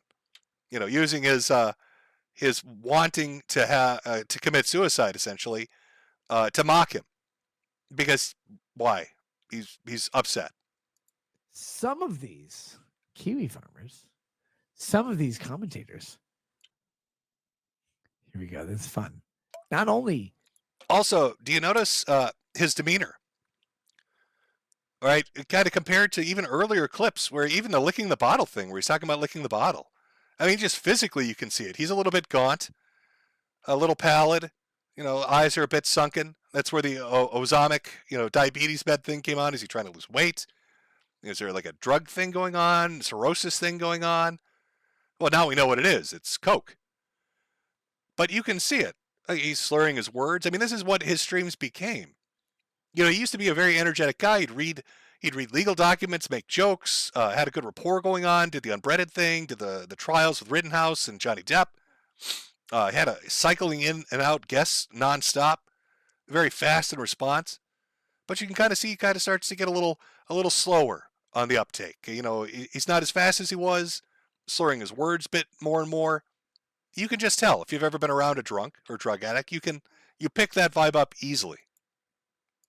Some of these Kiwi farmers, some of these commentators. Here we go. This is fun. Not only do I know them, do I know their failures? Do I know their social security checks? Do I know their inability to even contact their own family for help? Do I know their desire to leave their own state? Oh, man. Oh, man. I cannot fucking imagine being in the place that this man is, that he has to go to a YouTube streamer to beg for a shred of attention. Say, please, Rackets, I love you. I love you. I love you. Oh, man. Begging is embarrassing. I love you. My family hates me. I can't get a job. I'm so mentally handicapped. I can't do anything. And my name is John. All I want to do, I want to die. I want to put a bullet in my mouth, but I can't afford a gun. This, by the way, to give you a little background context, I'm fairly certain everybody knows who John is, but I'm just going to leave it as John. It's somebody who was a big fan of his in his locals. To be fair, to give you the whole background, who slowly over time started to get just upset with how Rackets was behaving. And apparently before that happened, he'd gone to Nick and basically said, my life's shit. Nothing's working out. I don't have any friends or family or support. I'm very depressed and I'm going to kill myself. And I don't know what to do. And you're the only person I can think of to reach out to. And again, it's a little weird. It's parasocial in its nature. But Nick has a conversation with him and, gets him some help. And then later on, this guy starts to get kind of disgusted with how Nick is acting and starts talking shit. And Nick gets upset. He's like, I helped you out when you were in your lowest point. But instead of, saying it bluntly like that, like, hey, this guy's an asshole. I helped him out when he was at his lowest point. Now he's kind of talking shit about me, or keeping it private and having that conversation. He gets shit-faced drunk and does this, which is going to be 30 minutes of him mocking a guy for wanting to kill himself. Texting me this, by the way. I'm like, hey, holy shit, brother, you want to kill yourself? Like, that's not good. No, I deserve to die. Well, I mean, probably, but seriously, no, that's not good. Can you buy an Uber and go to the hospital? No, I can't afford an Uber. You can't afford an Uber? Like $8. You can't afford one. Why? I'm on Social Security because we use some piece of shit. But I'm so successful. Oh, man, that's fucking embarrassing. Man, that is embarrassing, right? I'm such a piece of shit. My family hates me. Nobody loves me. I'm just going to kill myself. You're messaging me. You're texting a fucking YouTuber. Oh my God, man, that's embarrassing. Right, John? You're texting me. And I say, I'm like, holy shit, please don't kill yourself. First of all, you can't afford the bullets. You've already expressed that. You can't afford the Hardys that would kill you either. You're just you. You're just a useless pile of garbage. You can't afford an Uber to the hospital. You're texting me, begging me, please. Oh, man, I'm spiraling. Don't kill me. Don't let me kill myself. I'm like, why? First of all, I can't control you from killing yourself. Only you can do that, brother. Have you tried calling 911? No, I can't spell. I'm Korean. Literally just 911. No. How far are you from the hospital? 4 miles. Why don't you walk towards the hospital and then call 911, tell them where you're walking? Because you cannot do it. Oh my God, man. This is embarrassing. You can't get to the hospital. But you buy a limo or a private jet to the hospital like a normal middle-class person. They're like, oh, I can't make it in the middle class. I have crippling disabilities and anxieties. I love you, though. I love you. You could feel, right? Can you feel the vitriol, chat? Kind of that anger bubbling underneath the surface. Like, this isn't somebody that's addressing a small betrayal. He's very angry. Now, the liquor has kind of tempered it a bit, but he's throwing in more and more details, trying to kind of undercut him as much as he can. Now, we're only 3 minutes into this. He goes on for 30 minutes about this. And again, it's because this particular person, John, whatever, is also somebody who's on Kiwi Farms, and he really is upset with Kiwi Farms. He's upset with Josh and he's upset with the thread that exists on Kiwi Farms about him. So it's like this ultimate betrayal to him, but he's going to go on and on and on and on about this. You're the greatest streamer of all time. You're the fucking best streamer ever. Oh my god, I love you. Please teach me how to do life. Like, I can't teach you how to do life because you're retarded. But what I can teach you right now is that you probably shouldn't kill yourself. Now, this is taken away from my life, my evening, with my wife and children, in my normal middle class, upper middle class home with real things. And I'm talking to a fucking retard, a literal, goddamn, by definition, suicidal retard. And all I'm trying to do in this entire world is save this person's life. Save this person's life from the most dangerous person they have. Right, John? Right, John? Right, John? Were you walking to that hospital? No, you weren't. Were you, John? You were sitting in your shitty Section 8 apartment that you could not fucking pay for because you can't hold a job. And your relatives all told you were an embarrassing reject. Now, I want you to look at the juxtaposition we have here. As Nick is telling you this story about how he tried to save this guy's life, which is a noble thing. You know, this he's down bad. He wants to kill himself because his life is shit.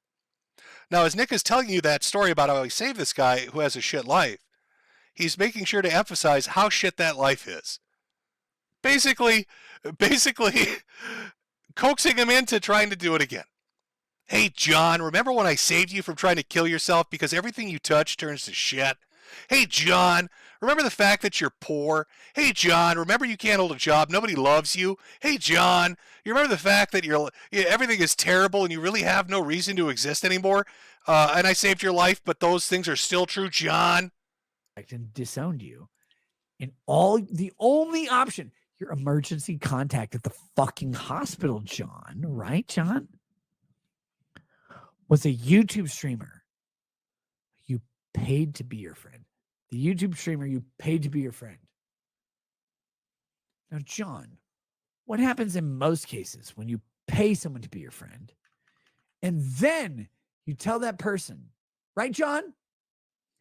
Tell the person, holy shit, I'm going to end it all. What do they say? What does the person you pay to be your friend say? Say, sorry, brother, I don't know how to help you. Or they say, hey, John, here's my personal phone number. I hate you're doing this, John. So he goes on at length about this. This is the Dear John video. And I bring it up because I think it kind of highlights when the drinking started taking over more. Now, I'm not here to try to give you how do you deal with somebody you have no idea who they are on the internet or some weird parasocial shit. Again, it's nuanced. It is. But this is not something Nick Rekieta of 2 years ago would have done. He wouldn't have gotten shit-faced drunk and talked incessantly about how shit this person is and about how suicidal they were and how fucked up they are and what a worthless sack of shit they are. He just wouldn't have done it. He would have done something else. He would have reached out, or maybe he would have unloaded on them, but he would have done it in a better way.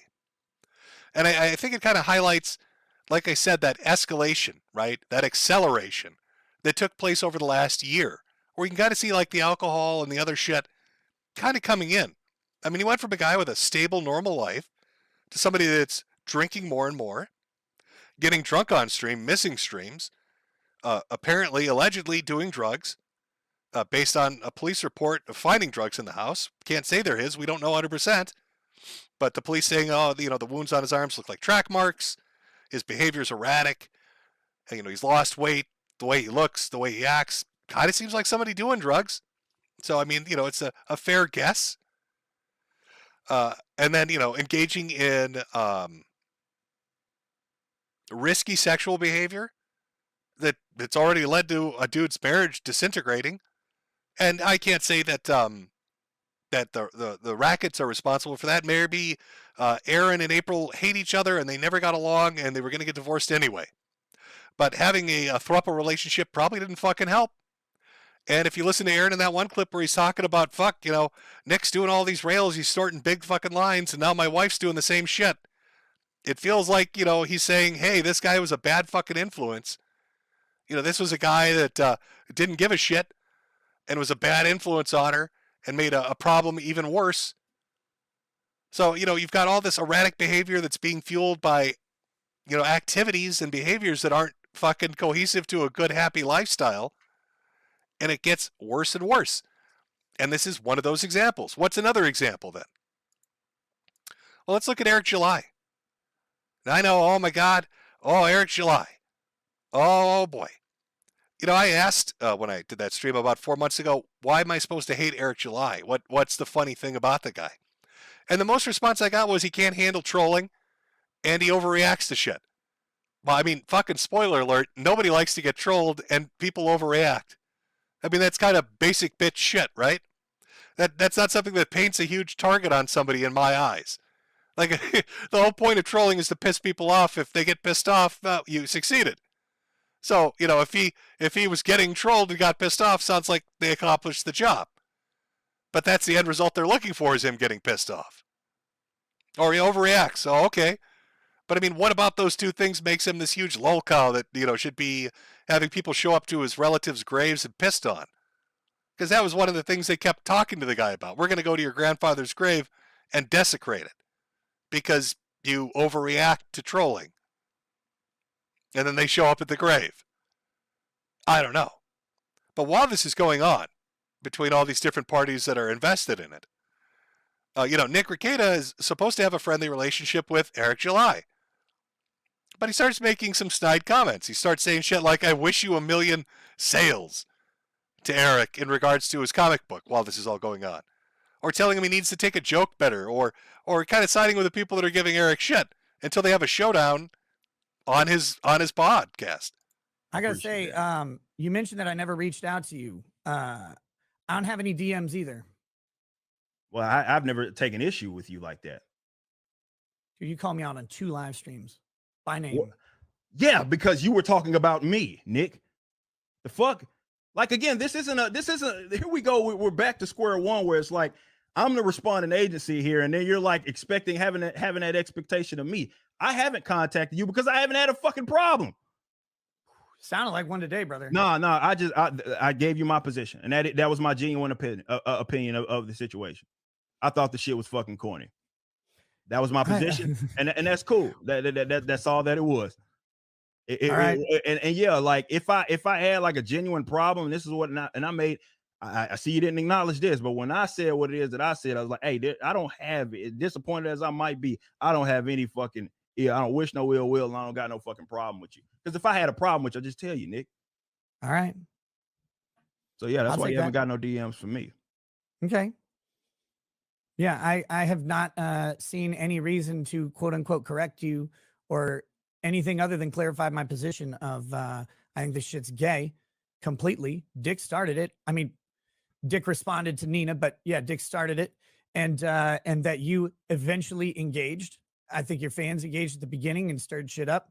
And I do think that even though I don't think it's the cool thing to do, that not feeding the trolls would end this. But I'm not telling you to do that because you have a business model that involves monetizing your haters, making fun of them, showing them out to be fools, which they often are. Also, I'd like to point out the irony here. We just watched Dear John.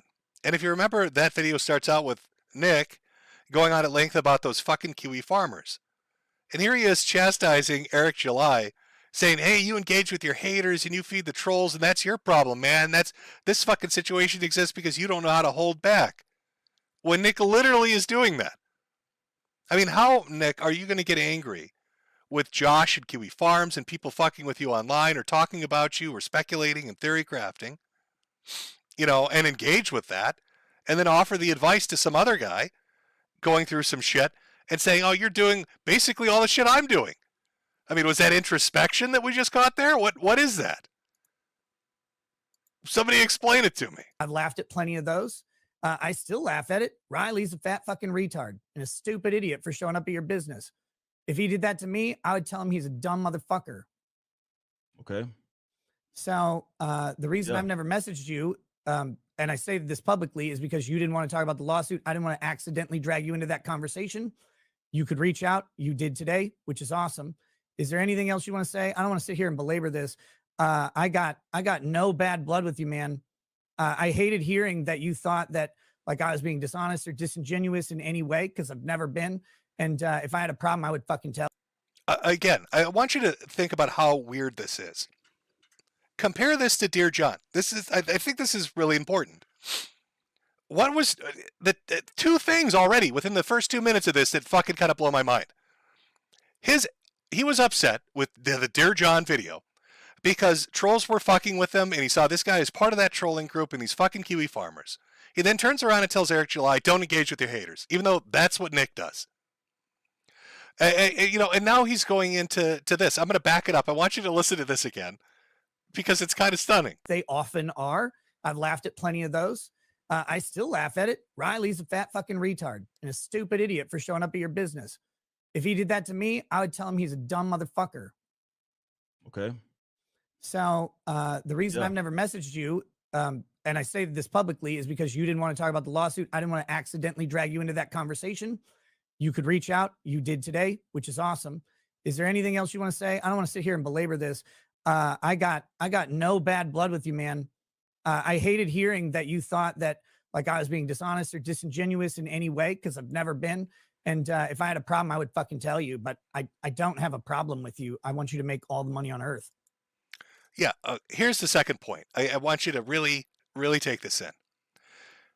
Nick felt betrayed because a former fan was going on Kiwi Farms and talking badly about him. And he probably is angry at Josh about that. And yet he can't seem to understand why Eric July would take umbrage with Nick when he is friends with people that are doing that exact same thing. He's looking at Dick Masterson and Riley and these other people, and Nick's kind of giving the statement where he's like, oh, I thought they were being stupid, but whatever, it's not me doing it. Yet, Nick, you went on a 30-minute drunken tirade talking about how John was suicidal and maybe he should have pulled the trigger. You got that upset about it, but you can't figure out why Eric July might be upset that you're not going to bat for him, or that maybe he'd be upset seeing you associate with people that are talking about pissing on his grandfather's grave. That's strange to me.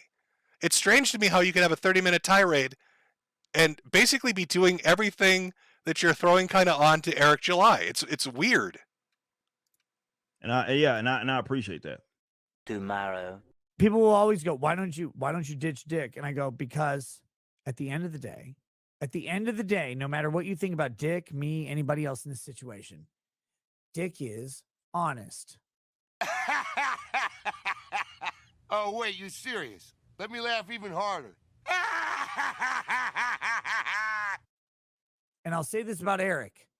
I like Eric. I want Eric to make $1 million a day. I don't think he engaged in fraud. A few minutes later. Never until today, until I gave you time on my show that was not for you. You begged to come on like a beta bitch in my fucking chat. You came in, you gotta talk to me man to man. You didn't talk to me man to man. You never sent me a goddamn DM on earth. You talked about me multiple times. You never sent me a fucking DM. Not one.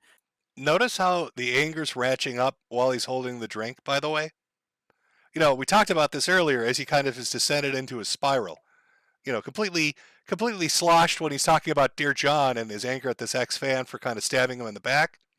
And now he's angry at Eric July for coming on the stream. He didn't express that anger in person sober, but now that he's got the drink in his hand, now he's angry. Not one. You have my phone number. You didn't send me a single goddamn thing. You thought all appropriate to talk to me. And when all I was going to do was play your clips and break down why you were legally wrong and nothing else. You came into my chat and you begged me to come on my show like a weirdo, like you don't have a bigger audience than me. A few moments later. You think that I'm the bad guy because other people trumped you up and told you were so great and you're so fucking smart? And I told you the entire time, don't do this, don't say this, don't answer this. Get better lawyers. Get people who don't pander to you. Get people who will be honest with you. Pay people who will teach you how to mitigate risk. You didn't want to listen. You don't want to fucking listen because I'm just a white bread ass nigga, right? I'm just a dumb motherfucking nigga who's never heard of the streets. I don't know shit about the streets, right? Because I didn't grow up on the streets, dude. Ricky Racket's the Rail King, telling the black guy that he's more street than he is. You know, fun fact, in case anybody's wondering what this is about, there was a lawsuit that got instigated or tried to get instigated between Eric July and some kind of religious organization because of similarities in the title of one of the comic books or a character. And, you know, Nick is talking about, oh, this is in regards to you need to get a lawyer and you need to do all this stuff. Eric won that. It was settled. It was arbitrated. Both sides walked away happy. You know, coming to the understanding that nobody's going to confuse a comic book and a church. But again, I guess, you know, Eric is, he's not hood enough to understand that. He's not hood like the Ricky the Rail King here is. Boy, that escalated quickly. I mean, that really got out of hand fast. I don't know where you grew up, but where I grew up was the #1 crime neighborhood in Houston, Texas in the 80s. People got shot every fucking day. I don't know where you grew up, but I grew up in the most crime-riddled area in Massachusetts. We had somebody steal pencils once. Fucking FBI and helicopters were all over that neighborhood. Black man. You don't know what it's like being in the hood like I do. Did I mention my family's worth hundreds of millions of dollars? As I was around so many of those Negroes, I saw them through my metal fences grandfather had installed at the mansion. Used to throw peanuts at them and say, "Excuse me, yes, you, the poor Negro. What's it like living in the hood?" And they'd tell me in their jibber-jabber hood talk. I remember those days, Eric. Can you comprehend what that was like? 3 murders a day came from my neighborhood. Every day where I grew up. And I was the only white kid there. The only one. You're talking to me about this shit because you're black and because I'm white? You're the most racist motherfucker on the planet. Everyone I knew growing up was black. I have this picture of him. I have this picture like Rackets having this argument publicly with Eric July in like a street corner in Compton. Just holding up a megaphone and being like, "Hey, this N-word is pretty fucking racist." I just want to see the reaction. Everyone I hung out with, everyone I was friends with. When I moved to Minnesota, it's 95% white. All my friends were black or Mexican. You want to come at me on racism, you fucking loser, you fucking racist piece of shit? You want to do this? You want to play this card? You Marvel copying piece of shit. Oh, they're racist. Oh, they don't like.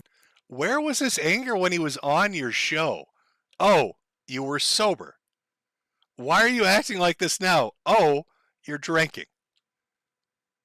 Maybe part of the reason you're having difficulties in navigating these relationships online with fans or former fans, critics or supporters, or people that you just happen to know through happenstance like Eric July, is because the alcohol is disinhibiting you. Because you can't control yourself because you're giving into your vices. Maybe this should have been the warning sign, the pull up, as everybody has said repeatedly. I don't know. But it starts to kind of establish this pattern of behavior. Now, are there gripes that he could have that are legitimate? Of course. I don't know the relationship between these two men that great. I can just give you an observation based on the interactions I see playing out. What did I see of Eric July? Bunch of people saying he overreacts. Okay, great, and? Then I see people threatening to piss on his grandfather's grave. Then trying to get him in a lawsuit with a fucking church. You know, all these people fucking with him. And I keep watching and I'm like, okay, but why are we fucking with this guy? What's the motivation? Why? What did he do? Is Eric July out there in a fursuit shitting in diapers? Eric July touching kids? Eric July robbing banks? Like, what did the guy do that brought, you know, this much attention that made him a giddy target of fucking with? And nobody really ever gave me an answer besides he overreacts. And then I watch, streams like this, and it's not Eric July freaking out, it's Nick. Right? Like, am I wrong on this? I feel like I've taken crazy pills. Black man's success. I don't want white people to succeed ever. I hate white people. They're gross. They're stupid. Take it easy, champ. Why don't you stop talking for a while? My reparations for black people stealing, so I can be the white guy who loots a black store for once in my fucking life. Rather than you stealing all of the Afrin from a Walgreens, I'm stealing all the goddamn, shit, ethnic hair products from a black guy. I want to steal everything from your store. Jerry Curl.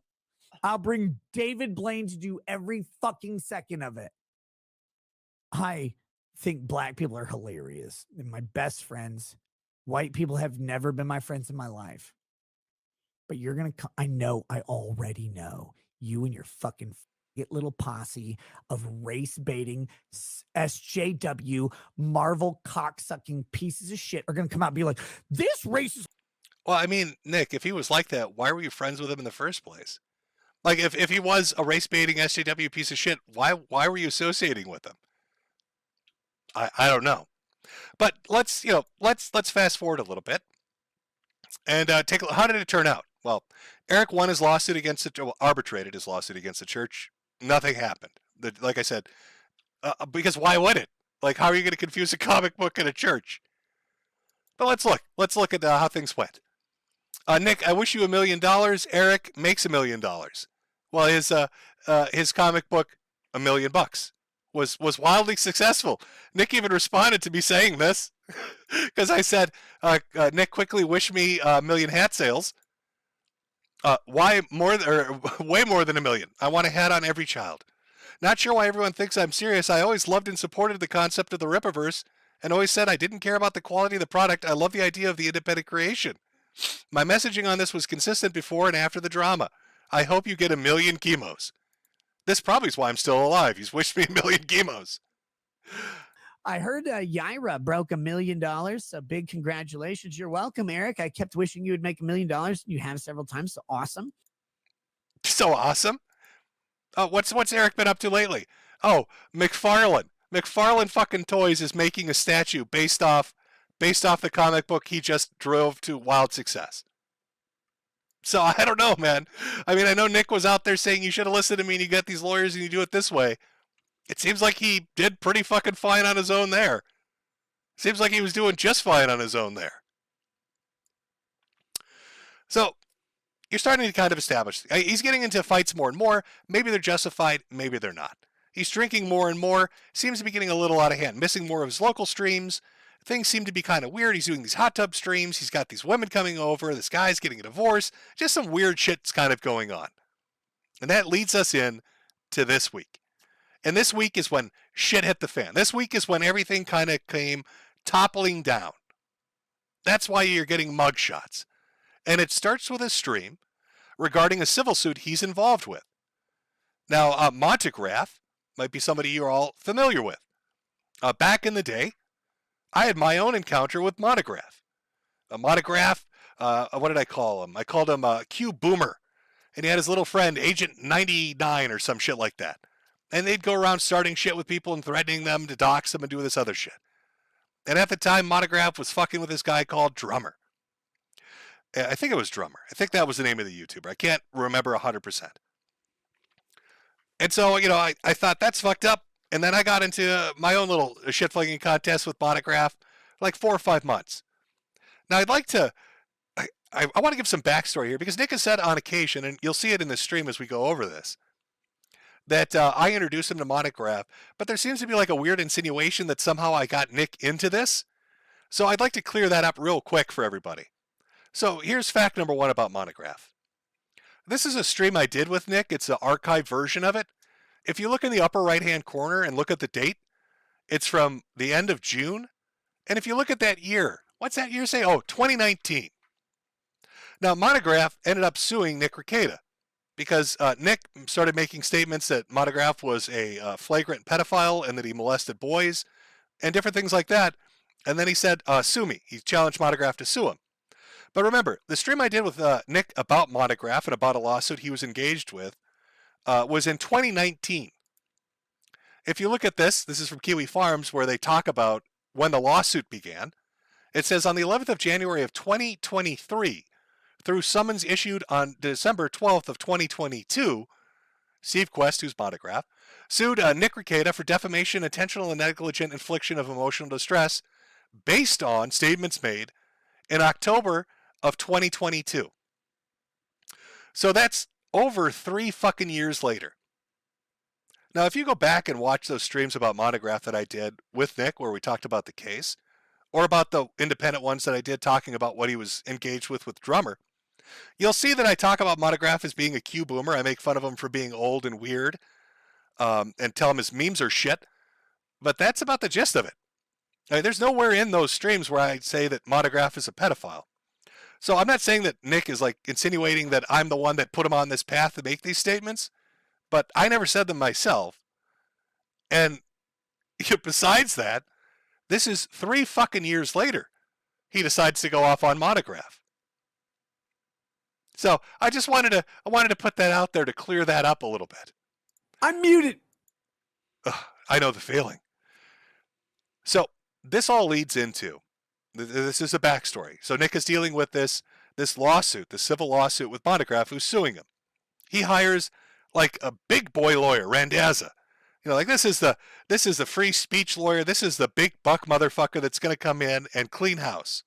And he's up against Monograph, who's got like a guy from a strip mall. And they file some kind of appeal or some shit related to the rules under which the case is going to be held, Colorado, Minnesota, whatever. And you'd think that's going to be like a clear, easy victory, right, for the big dollar lawyer. That Randazza is going to come in there and he's going to win that case. But Monograph wins it. His lawyer, his strip mall lawyer, wins it. So Nick starts up a stream to talk about the Monty appeal in regards to a civil case that's now been going on for 2 fucking years, based on these statements he made back in October of 2022. And this is really what kickstarts this week. It kind of brings in all these different threads we've looked at for what's going on with Nick Rekieta and all these kind of weird things that have been happening for the last year or two. All kind of comes to a head with this stream. And it's fucking wild. It is crazy. Nick is completely fucked up on a level that you can't look at and not come away and be like, this guy has an addiction problem. And he's saying some bonkers shit that's going to definitely impact him, not just in his civil case, but in his upcoming criminal cases. So having said that, we've gone for another hour. We're going to take a quick break, and we're going to get into the main show. This was just slightly building up a little background to get you into the crazy shit, to get you into some absolute insane shit, where we go over the Monty stream, the arrest, the charges that were filed, just fucking everything. So we'll do another little break. Let me get the little break thing up here. Come back. I'll read a few super chats again, and then buckle up, because if you thought he looked a little slosh before, a little off kilter, it's nothing compared to what you're about to see. I mean, there's no denying it. Once you see how he appears on the stream and behaves on this stream, compared to kind of what the police are saying and just everything that's going on, you're going to be like, yeah, it makes sense. It makes sense why they found a bunch of cocaine and fucking ketamine and whatever else they found in that place. Makes sense that he seems a little off. So take a few minutes. I'll be back in 5.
Okay.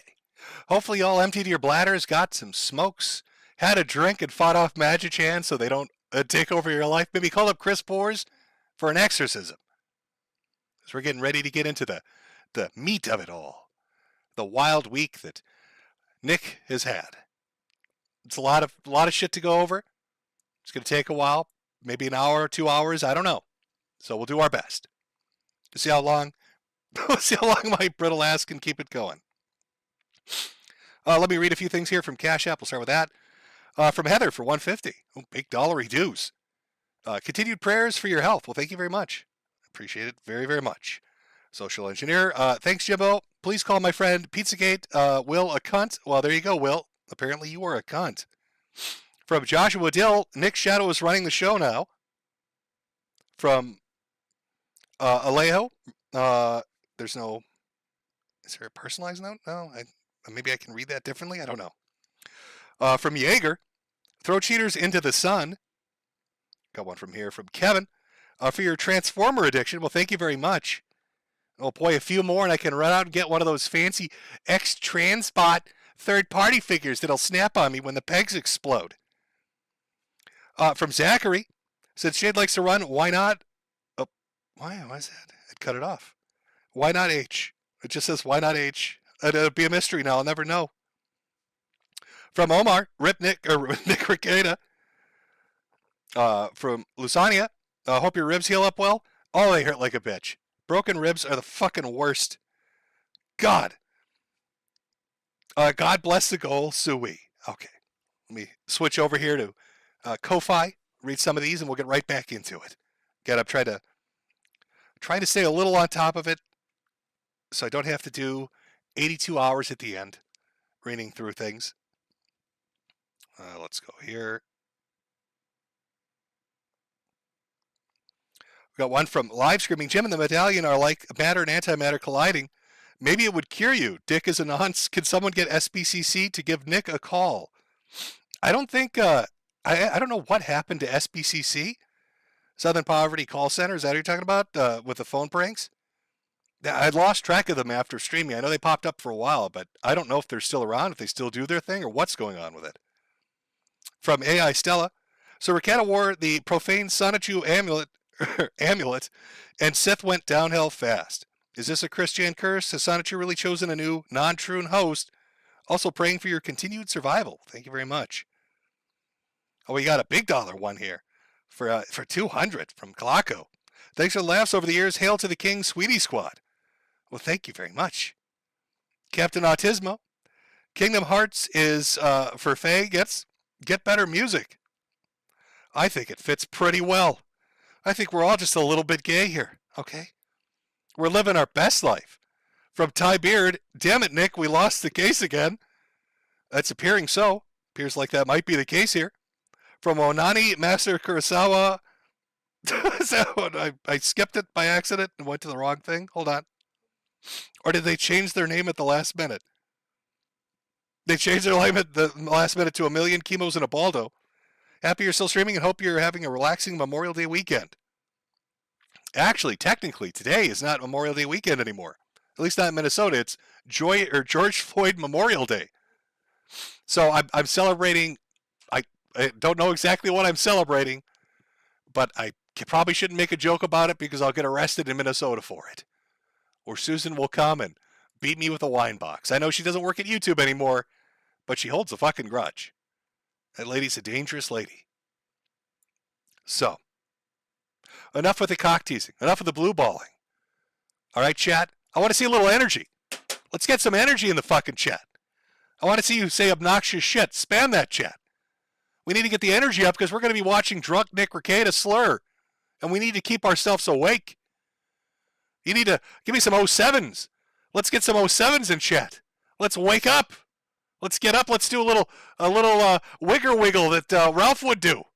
Get the blood flowing. All right? In remembrance of George Floyd. It's George Floyd Day. Come on. Give me some 07s. That's right. You can't brief. Yeah, that's right. Everybody's waking up a little bit, getting ready to go into the meat and potatoes of this shit. Let's do it. Okay, here we go, chat. As I said, this really started with this stream. So it's kind of like, I don't know. I mean, maybe it should have been like the big warning flag, the death flag, the red flag. Everybody should have seen it and been like, oh, shit's coming down the pipeline after this. But Nick does his stream. He starts his stream. And I'm used to him being over on Rumble. One of the things you need to know about Nick Rekieta is he had a Rumble contract where he got paid exclusively to kind of stream there. He had to direct people over, and it's this weird shit, kind of flipping between Rumble and YouTube. But I don't know if that contract didn't get renewed, if they dropped him, if there was troubles with the negotiations, what the fuck happened with it. But he's been streaming more on YouTube. So I happened to see that he's over on YouTube streaming pretty late at night. And I was like, oh. And I saw it said Monty. So I thought, oh, maybe like the case is over. So I show up in the chat, and it's about 40 minutes into this thing. And apparently he had gone on a bathroom break, and it'd been nearly an hour. He disappeared from, like we do a 5-minute break here, maybe 6 minutes. He just said, hey, I got to go bathroom break or check on my wife or something.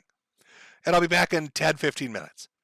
45 minutes later, coincidentally, about the amount of time it takes to have a K-hole experience, just saying, he comes back to the stream, and we begin with this. So let's jump into it. I'm muted. I'm fucking muted. Jim, God damn it. Let me reread this chat. This is from Metokur. Metokur, if I was Asian and gay. He said, what is it? Metokur says, 45 minutes. I think this might be my fault, chat. Hashtag buy a hat. I wish him a million bathroom breaks. It looks like he took it literally. Yeah. Yeah, dude. God damn it. You guys can see I'm fucking tossed. This is great. This is how streaming should be. Everybody's mad if you stream drunk. The one person who's not mad ever on the internet is Metokur. If you stream drunk, he's very happy. I mean, that is kind of, he does have a point. I did show up, and I was very happy to watch this stream unfold. So Jim is the longest piss on record. Metokur, I wasn't pissing. Look, it was my time of the month. I had my period. I bled. I recovered. I took Midol in the middle of it. And then here I am. Here I am, my brother. Tell me more about COVID masks. God damn it, you sick fuck. Why don't you ask Minnesotans for help? Jim's out here. He's like, look, my immune system is like a 12-year-old boy at a Catholic church during COVID. Please don't fucking COPD me to death. And I'm like, Jim, God damn it. Let me get your death interview. All I want to do is to make all the money on earth off of your death. God. Let me just take a moment again to interrupt everybody after he had said he'd like to make some money off my death. Swing on by the merch shop over at metokur.myshopify.com or whatever the fuck it is, and click on the non-practicing merchandise section for all this fantastic merchandise, from Magic Chan posters to puzzles, Breaking Baldo glasses and mugs, the Don't Do Anime shirt, Breaking Baldo shirt, and the Bitchin' Breaking Baldo hat, available now for purchase with a 10% off discount if you're a new user who signs up. Again, that's metokur.myshopify.com, non-practicing merchandise. All right, let's return to Nick talking about making money off my death. Because turnabout is fair play. Damn it, I don't care if you live or die. You're like an anime dungeon or whatever. With all sorts of hentai in it. All of us would do that. All of us would do that, except we would never admit it. We would just put it on your supple, leprosy-riddled shoulders. Where your arm fell off. Your arm fell off. Like, I know you're mid-jerk, but your arm, like the leprosy pervaded your shoulder, your arm fell off. You wouldn't have to try as hard on my shoulders, don't get me wrong. It's a little bit, we call that in the book writing world, a little bit of foreshadowing, where he's talking about arms falling off from jerking off. You'll see what I mean later on in this stream.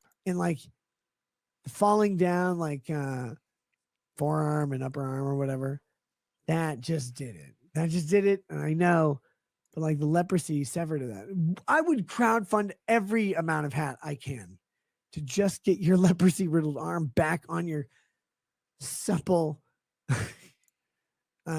Detroit transgender youth at a camp's body, also Jewish. I like how he sets up. It's it's like these interactions with men on the internet leave me a little befuddled. Coach Red Pill really, and there are video of him saying this, treated me like a father figure, even though he's older than I am. He compared me to his dad. And then Ethan Ralph went on a 20-minute spiel talking about my Jake Gyllenhaal muscles. And now Nick Rekieta is talking about how supple my body is. I don't know what this weird shit is, but it keeps happening. Just kidding, Jim. I'm literally just kidding. Honestly, I don't give a shit who fucking makes fun of me. I really don't. I hope you live a million more milliseconds or whatever.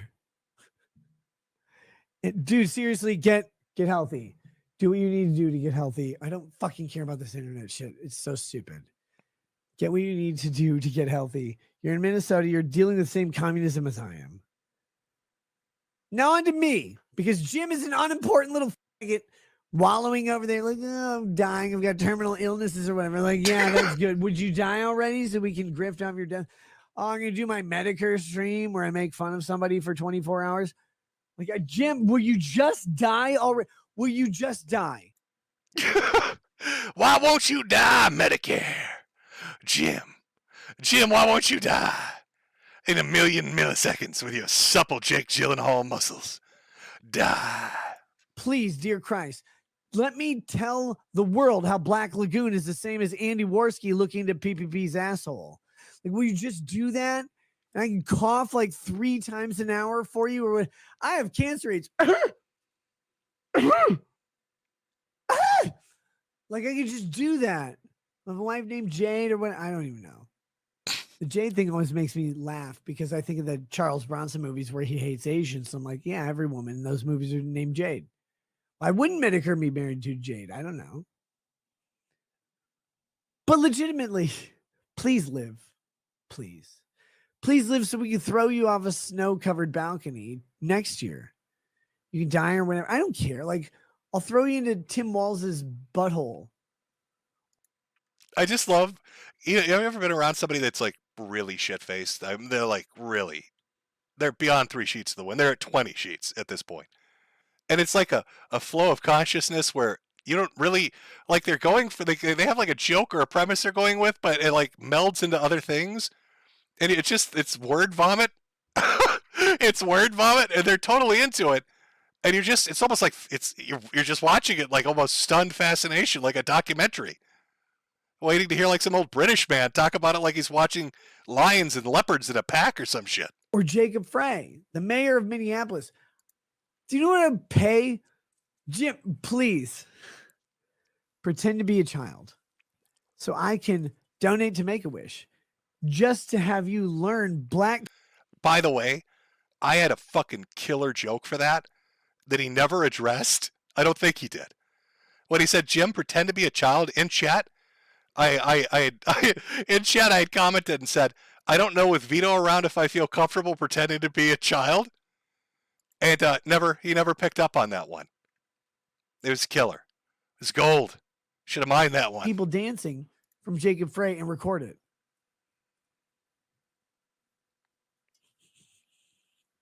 That's all I want to do.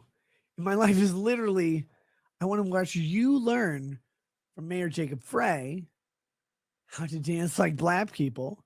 And I want Jacob Frey to learn from you how to not get raped by a gay Cuban.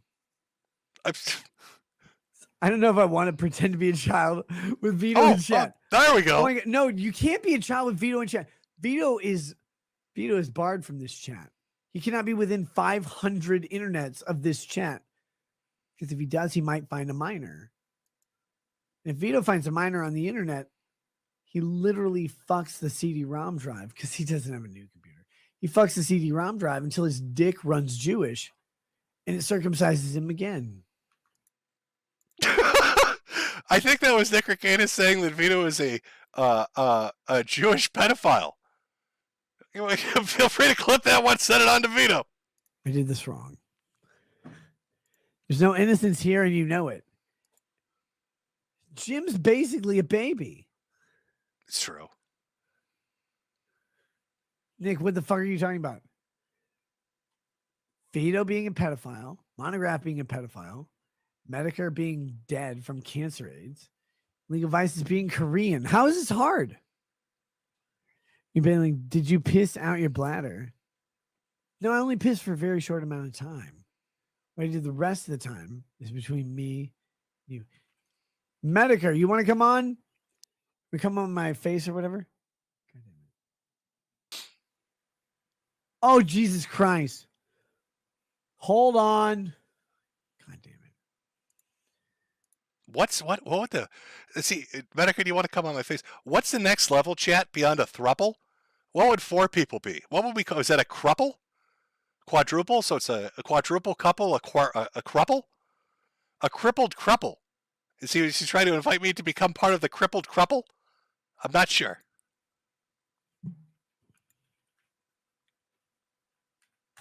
I hate these fucking Korean chat stuff. Why don't you just give us sushi? What would Koreans call sushi if they were Japanese? Sushi. Oh my God. Everybody's fucking losing their minds. It's okay. Guys, I'm fine. Oh my goodness. Jim, by the way, how long do you have left to live, Jim? Seriously, I want to know. Because I've had this dream of going to your house, just sitting outside, like petting your roses or whatever. Hey, bro, when are you going to die so I can come over to your house and pet your roses? I think he's really pushing for that cruple. I think he's really... Is this how he sweet-talked Aaron and April into it? Hey, Aaron, when are you going to die? By the way, ever get your dick sucked by a dude? Is that how he snuck in those DMs, Aaron? Do you have flowers? I don't know. Where you live doesn't beget flowers. Petting your whatever your perennials are. Then your perineum.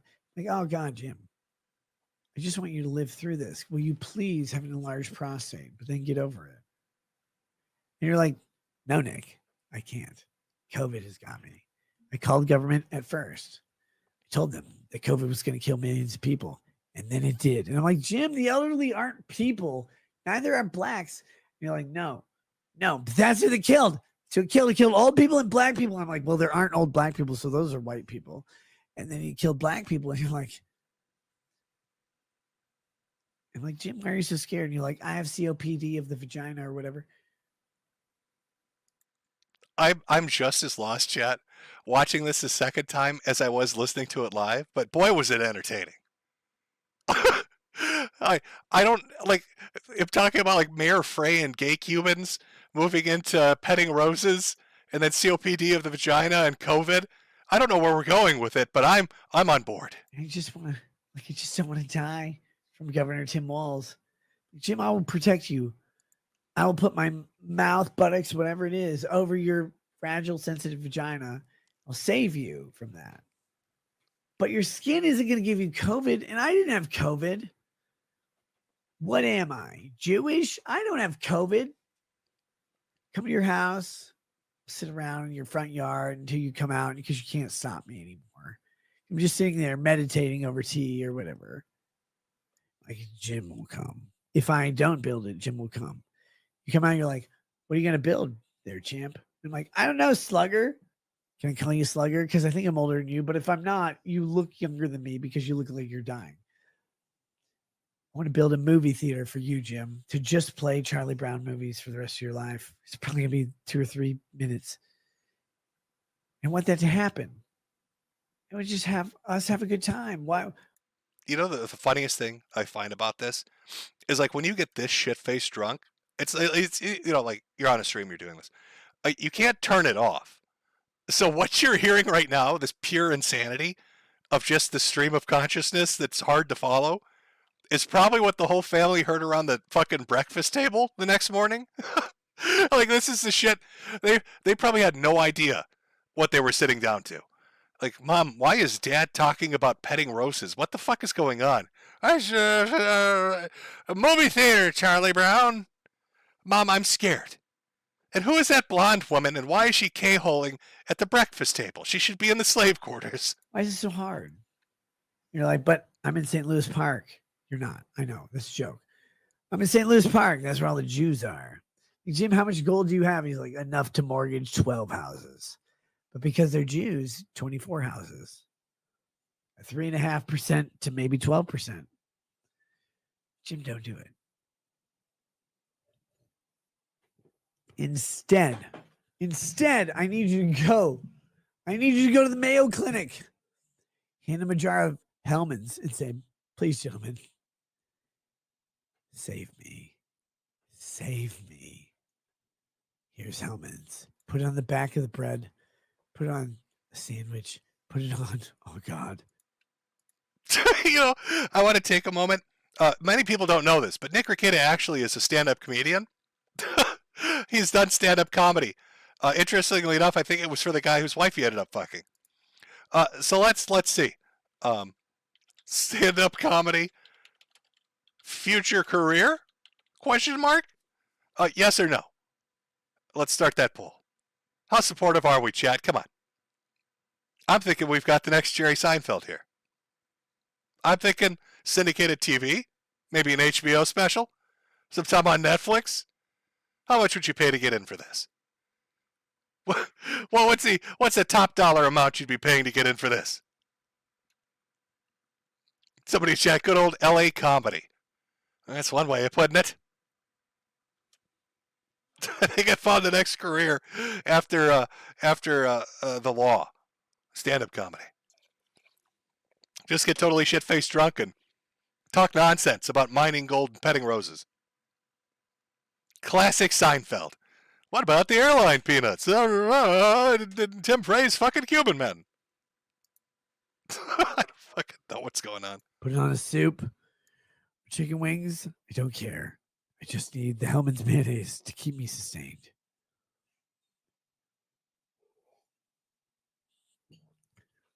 Jim, I'm kidding. Seriously, dude.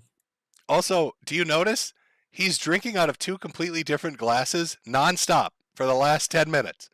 He had the giant fancy mug and then the glass whiskey, and just banging them both back nonstop, just downing them. Get well, have fun, make fun of me all you want. I don't care. Oh, you heard him. You fucking heard him. That's permission. I have permission for this stream. I love you, man. You introduced me to Monograph. You cost me all this money. You're the fucking guy who did this to me. I will forever never forgive you. Okay, so remember when I started this segment off by showing you those archives and clearing up a few things? You know, let's just rewind that for a few seconds. I need you to go to the Mayo Clinic. Hand him a jar of Hellman's and say, please, gentlemen, save me. Save me. Here's Hellman's. Put it on the back of the bread. Put it on a sandwich. Put it on, oh God. Put it on a soup. Chicken wings. I don't care. I just need the Hellman's mayonnaise to keep me sustained.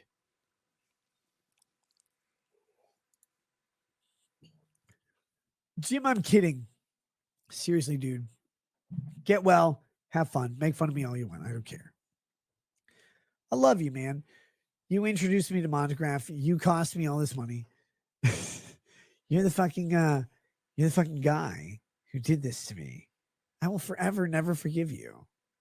Like when you finally die and they bury you in the ground, I'm gonna go find your corpse. I'm gonna dig you out. I'm gonna donate to you to the U of M, and I'm gonna say, oh no, this is a Muslim whose suicide vest didn't go off. Can we put it back on him and send him into Israel? He wants to blow my corpse up because of the Montegraph lawsuit. You know what I find funny is, remember when Ralph got super shit-faced I know, talking about Ralph, why would you do that? Who is that guy again? You're right. But remember when he got super drunk? Just shit-faced blasters like, Nick Rekieta told me it was okay to come on your... Nick Rekieta said I could masturbate on your gravestone. And now here's Nick drunk, openly talking. What is it they say? Sober thoughts or drunken words? Talking about wanting to dig my corpse up and desecrate it? I almost wonder if he really did tell Ralph it was okay to come on graves. And we will FedEx that motherfucker to Israel.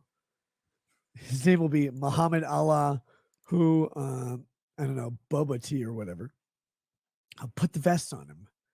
Say, go in peace. Find your 72 virgins.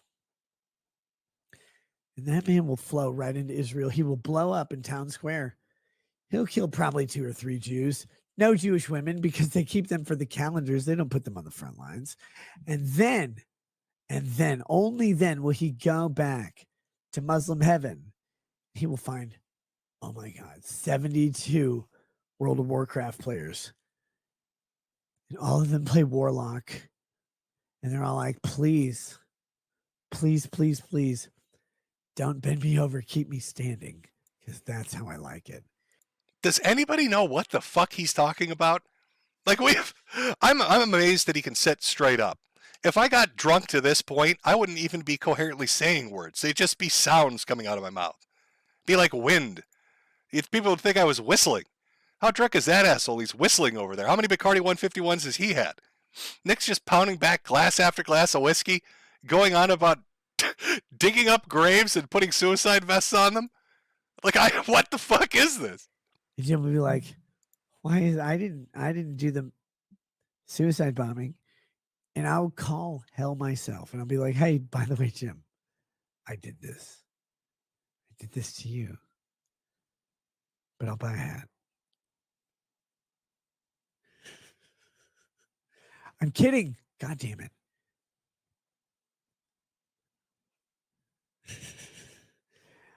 Bob Smith says, Nick, I don't care how drunk.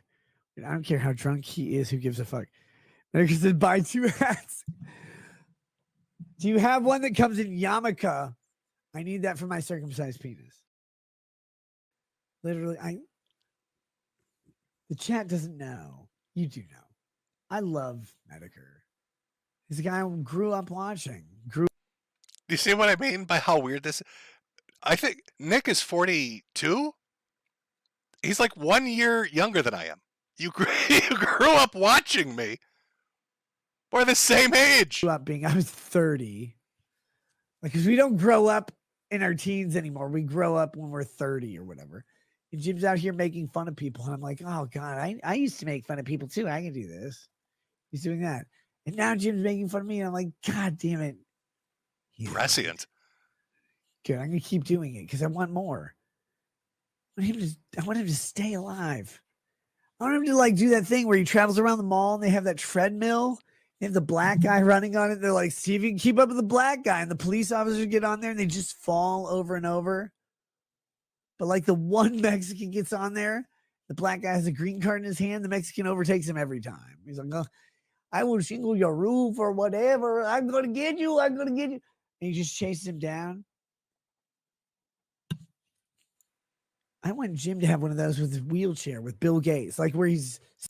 Just so you know, chat, we're now officially 1/3 of the way through this portion of the stream.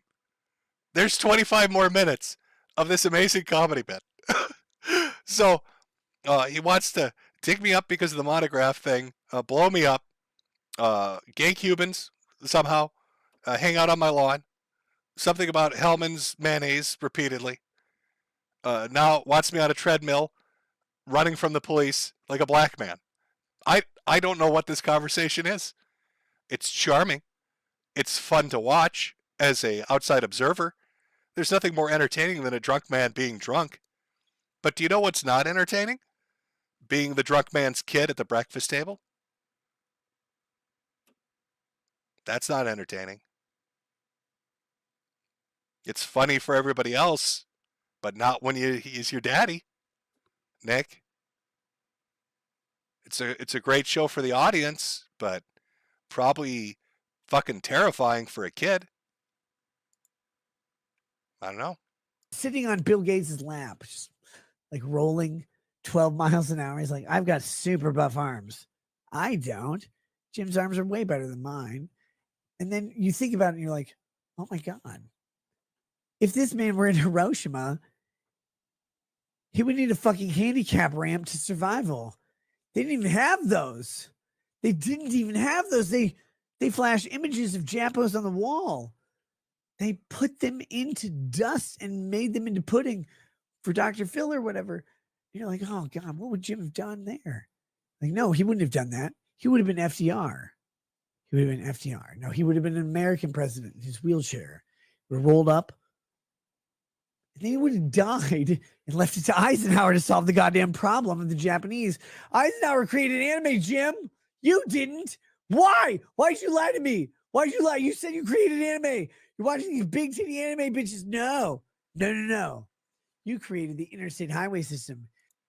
No, I know. I put a little bit of a damper on you, chat, as we're watching this. And I'm not going to moral fag. I'm not going to sit here on a high horse and make, all these flowery statements about responsibility. But I just want you to, in the back of your head, just kind of keep that in mind. As we're watching this, it's funny. It is funny to listen to him ramble. I was entertained listening to him ramble. But that alcohol takes a while to get out of your system. And if you're doing that every fucking night, if you're doing drugs every fucking night, if you're screwing whores every fucking night, the people that are exposed to it at the breakfast table are the ones that aren't going to understand it. And they're not going to find it funny. So think about that, the difference of proximity here as you as the outside observer and the people that would be on the inside watching this. And just ask yourself how funny it would be. How funny it would be to have daddy drive you to school. How funny it would be to have daddy talk like this at the breakfast table. Or be in a bad mood because the shit's coming out of his system. Or how funny it would be daddy doesn't have time to hang out because he's got to fuck a whore in your house. You created legal drinking age of 21. You created everything wrong with America. You tried to give it to FDR, but it was Eisenhower. Eisenhower's you. Like, oh, I have a wheelchair too. No, you didn't. You didn't, Jim. You didn't have a wheelchair. You had internet access and a time machine. And you went back, you dropped the bomb on the Japanese. Thank you, by the way. You should have done more. But you didn't. Instead, you left karaoke bars, sushi. What the fuck is wrong with you? Big booty bitches, like knocking themselves, like animated ones, because no Japanese women have an ass. They don't have an ass because they don't matter. Because Japanese men just want a hand. Hand up, hand out, just like communists. They're like, oh, wait, I can do this. And then their hand becomes a futanari. Have you seen? I know you know this. Their hand, a slit opens up here, like in Vampire Hunter D, and instead of a mouth, an intelligible conversation, a giant black cock comes out. And I do like that he knows at Vampire Hunter D about the hand with the mouth on it. Like, he does watch anime. There's no way he'd know that if he was completely unfamiliar with it. I'd replay the Goon clip, but I've really milked that for about all it's worth. I can't go back to it. But we're like halfway through, 15 minutes into this, and I'm so lost. I don't know what the fuck he's... Remember, this is going over the fact he lost the appeal, or Randazza, I should say, lost the appeal because Randazza's representing him, to Monty in his civil case. This is him talking about civil litigation for saying wild shit online. And during this fucking stream, he talks shit about Monty again, which I'm sure Randazza loves. I'm sure he's fucking thrilled with that. like, this is Elizabeth Warren. Then they die fucking themselves. And you're like, no, this is good. I'm like, Jim, no. Why would you create anime? No, please nuke them again. Please nuke the Japanese again. Just tell them it's a campfire. They're like, what? We don't direct a campfire. I'm like, no. Keep your paper wall, rice paper. It's even worse. Keep your rice paper wall structures. I hope your government buildings are rice paper too. The North Koreans at least learn how to use concrete. But again, ask the Chinese how you give birth. They'll tell you the men behind the sun, right? Or whatever. They'll bind your legs and they'll... Do you, like, what the fuck is he talking about? I don't know what the fuck he's talking about. Like, trying to follow, it's really difficult. It's funny, but it's really hard to follow.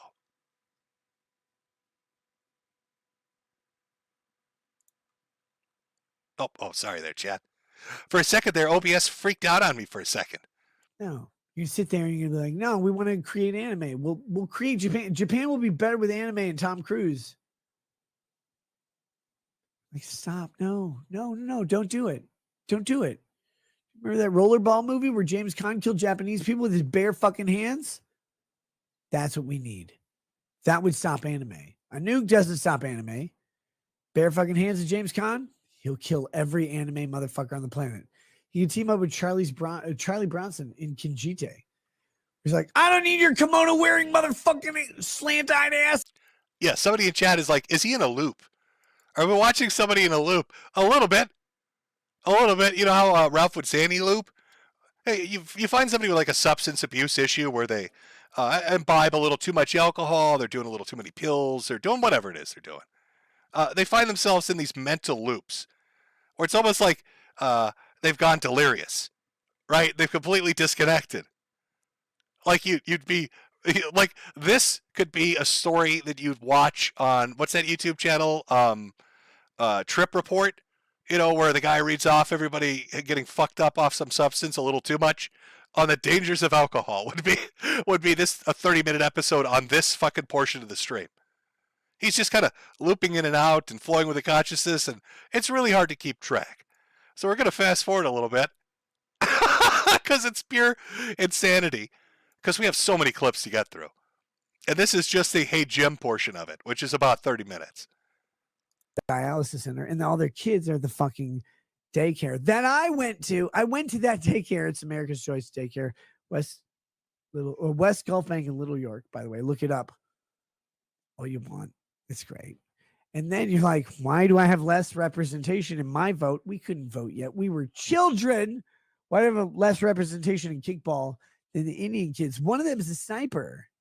I didn't even know what to do with her. I didn't know they respected women. I wanted to tie her to a bed and light her on fire like every other Indian man. Bob's and Vagine are all that matters. Everything else is just embers. So I think he's saying he wanted to go to a daycare and light one of the children on fire. Am I misinterpreting that? I wanted to go to the daycare and take one of the little girls who's a sniper and tie her to the bed and light her on fire. We're so down where this is like 2 whiskey bottles deep at this point, where the stories are getting dangerous to be telling. Ashes of a bed. And then I'm like looking at the other fucking Indian kid. And I'm like, how is math so easy for you?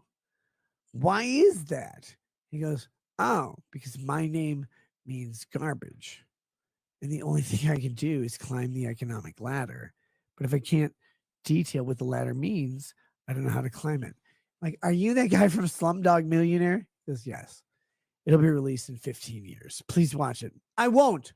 Slumdog Millionaire is like the movie Alive. Now, I want to take a moment to pause it here and just reiterate something. This was a guy at one point that had a viewing audience of 100,000 plus people watching him on a live stream. Crazy numbers. Bigger than I've ever come close to. Bigger than the biggest people on Twitch do. Like, yeah, there are streamers out there that'll hit really, really absurd numbers. But like he was up there. 100,000 plus people watching him. He could turn a stream on and have a ton of people watching him. Now here he is, drunker than you can imagine, probably on something else, maybe, allegedly, potentially, streaming to an audience of maybe 2,000 people on YouTube, talking incoherently about shit. Look at the disparity between that. How do you go from an audience of 100,000 people making 5 to 6 figures a month in super chats to streaming at midnight about a lawsuit you're losing, drunk off your ass, incoherently talking to an audience of maybe 2,000, of which maybe 3 or 4 people have donated the entire time because they pity you? What the fuck happened in the span of 2 years? What other than giving in to your vices and letting them fucking control you? Like, oh, there's a soccer team crash on a mountain. I hope they eat each other and die. Slumdog Millionaire. I'm like, I hope he dies too. Same movie. So here we are. I'm like, Metokur, why don't you just die in front of all the Asians, and you could at least eat garden animals or house animals or whatever. He's like, no, I'll die on my own terms. But you talk too much, Jim. Make hats, you make souffles or whatever, like a French faggot. You're sitting out here like, we will make a souffle out of a Jim's speech. So we need tarragon and saffron. And like Jeff Garipe cooks his wife better than you can. And everything I know. That's a bit of a banger. That's a bit of, I got to give it to him. That was a good one. As far as the stand-up routine goes. It's a little mean, you know, because JF's wife is, she's still technically lost in those woods. But, you know, it's a fucking good one. In this world is that Rumble should have given you a contract that says this is like a reverse mortgage, but we're not taking the home. Oh, I see some people in chat are a little confused. That's my fault. Maybe you're not familiar with people in the sector. Jeff Gierpe is a right-wing commentator who was on a podcast with Andy Warski for a while, went off and did his own political commentary, and was in a relationship with a mentally handicapped woman. We're talking full-on spuds here. Super potato. And he is sexually attracted to that. So he's very happy she was in the relationship with him. Everything seemed lovey-dovey. And then one day he drove her to the woods and just let her run free. And I'm not making that up. That's what he told the police. She disappeared from the face of the earth, and he said, you know what? I took my retarded wife to the woods and let her out of the car and said, go live free in nature now. And nobody's seen her for like a year now. So that's who JF Gierpe is, for those in chat wondering. From your kids, we're taking the home from your wife in the hopes that she doesn't parallel park it in the Pacific Ocean. Metokur says, iPad Touch are long. I can't imagine how many electronics kids would end up destroying by just using them. Jim, 5 children. Pretend they're all rich. You know, like they're not, but pretend they're all billionaire rich because they're children, and children are stupid. What they do is they're like, oh yeah, I can have another one. Like when Leonardo DiCaprio looks at a Victoria's Secret model, he's like, yeah, I got one. I can have another. Your kids look at your iPad, their iPads. They're their iPads that they're ruining. You go, yeah, I can fix this. No, you can't. You telling me you can't fix this? No, I can. Okay. That was the Hey Jim part of the stream. We're still nowhere near done. We've started at 7, it's now 10. We're going into hour 4. I told you it would be a bit of a longer one. But it's going to get crazier. Because what he does next on this stream actually realistically hurts him in his civil trial and his upcoming criminal trial. And you're not going to believe what he does. It's fucking insane. So we're gonna come back again. Another break. It's 10 o'clock. Take one more break. And when we come back, you're gonna. This is fucking lunacy. You're gonna. God, there's so much shit to go over. Jesus Christ. Oh, we're gonna come back with a tale of Ricky Rackets, the Rail King. Because now he's done with the Dear Jim portion of the stream, where he's gonna, dig me up and put a suicide vest on me. And now we're going to get into him talking about the judge. And then we get to file a motion for Oh, boy. That's what I'm talking about. It's time to talk about nothing ever goes better for somebody involved in civil or criminal litigation than talking about the judge overseeing the hearings. And trust me, you're not going to want to miss it. So I'm going to put up a break. We got another hour ahead of us at the very least. Go take your little peas. Grab yourself a drink. Grab yourself a smoke, do whatever you got to do, and be prepared to watch pure fucking insanity as we watch him give his honest opinion about the judge overseeing his legal troubles. It's fucking brilliant.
by buying a goddamn American capitalist hat. Oh, gotta use that USA dollars to do it.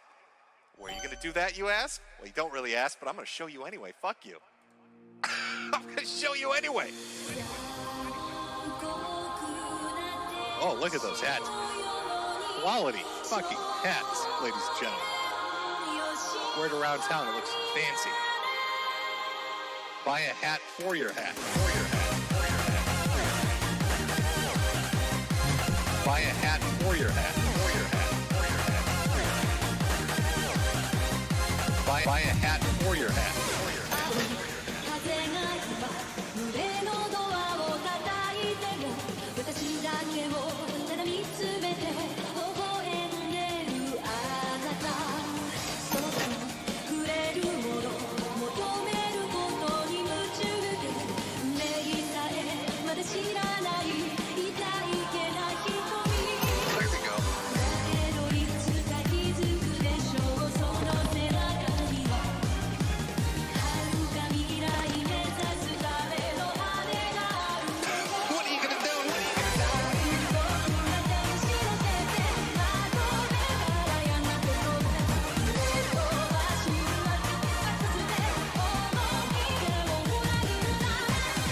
Look at those hats. Quality fucking hats, ladies and gentlemen. Buy a hat for your hat. Buy a hat for your hat. Wear it around town, it looks fancy. Buy a hat for your hat. When I'm sad, pay me. It's the only cure, really. When you're very sad, you need to pay me money. You gotta buy my fucking hats. All right, that's the only way you're gonna teach these communists their fucking place. These lemon-loving motherfuckers. It's by buying a goddamn American capitalist hat. Oh, gotta use that USA dollars to do it. Buy a hat for your hat. Quality fucking hats, ladies and gentlemen. Buy a hat for your hat. Wear it around town, it looks fancy. Buy a hat for your hat.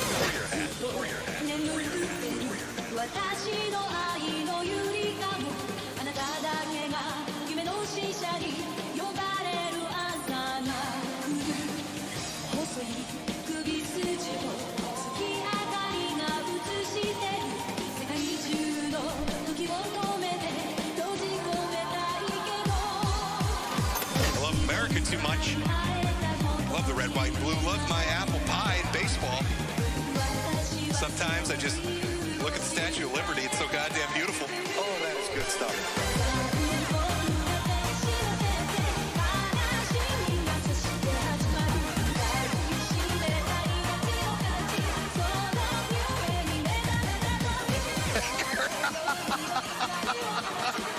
You know what? Buy a hat for your hat. Buy a hat for your hat. You know what? Buy a hat for your hat. To sell you beautiful fucking hats. We all love Jim's hats. Let me move a little bit. Over on Shopify. Metokur.myshopify.com. Buy the finest hats available. You gotta do this. You're gonna do that over at my store. Buy my hats. Teach the communists a lesson. Fuck the lemons. Buy a hat. You gotta do this. Buy my hats. I gotta do this. Buy my hat. You know what? Buy a hat for your hat. I gotta do this. Buy my hat. I gotta do this. Buy a hat for your hat. Quality. Buy my hat. I gotta do this. Buy a hat for your hat. I gotta do this. Buy my hat. I gotta do this. Buy a hat for your hat. Oh. Holy shit! Oh, what a fucking beautiful ending to this. Oh, God, let me get a cigarette for this one.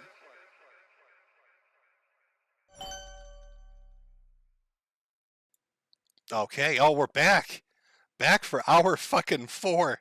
Oh my God, Jimmy needs his pain pills. Oh, sweet Jesus, let Jimmy, actually, Jimmy's gonna take a pain pill. Oh, you're gonna hear me doing a pill on stream chat. I'm gonna pull a Ralph. Except inside of the bottle, I put them out in little day planners. When you've got enough of them, you put in little day planners. Like an old person. Oh, sweet relief. Jesus Christ. Feels like I got hit with a fucking sledgehammer. Okay. As promised, we're rolling along. We've kind of watched the history of Ricky Rackets, the Rail King. I love that nickname. And we've seen this Monty stream. It's kind of, he's just really shit-faced. And, the old Dear Jim thing, it's weird, but it's funny. But next up is Catastrophe. Like, this is such a bad decision. This is such a horrific decision. I can only imagine his lawyer was somehow alerted to this and was watching it like, oh, fuck. Well, to be fair, with Roy Diaz, probably charges, he's probably like, keep doing it. Oh, yeah, no, insult the judge more. Because then I get more money representing you. Please, actually, have another drink. You know what? I've changed my mind. I bet Red Daza was cheerleading him on. He was cheerleading him on this. So let's see what our boy Ricky Rackets, the Rail King, has to say about the judge. And then we get to file a motion for summary judgment after discovery because the judge, Jennifer Fisher, yes, like The Office, decided that you needed to have discovery. The only fact outstanding on discovery was Montegraph's alleged damages. I don't know why we need those. I don't know why Montegraph needs those. But that's the thing that was standing out. Everything else was there. Our judge is literally fucking stupid. I'm going to say it. Jennifer Fisher, Chief Judge of Wilmer, Minnesota, Candy, Ohio County, is touched not by an angel, not even by a priest, but probably by retardation. She does not know. So it's a good start. Let's start off by saying that our judge is a fucking retard. Make sure to name her explicitly and the district she serves in so she knows you're explicitly talking about her. And then explain how fucking retarded she is. Basic facts or elements of common law. She doesn't know Minnesota statutory law when she tries to apply the law to facts. And I know this from previous cases with her, by the way. She gets it wrong. I love it. He's like, not only is she fucking retarded in my case, but I've worked with this retard. Let me tell you how fucking retarded this retarded water brain is. And you know what's crazy? I know what people are going to say. Those cases that I had in front of Jennifer Fisher, the chief judge of Candy, Ohio County, when she applied basic common law principles on contract, incorrect.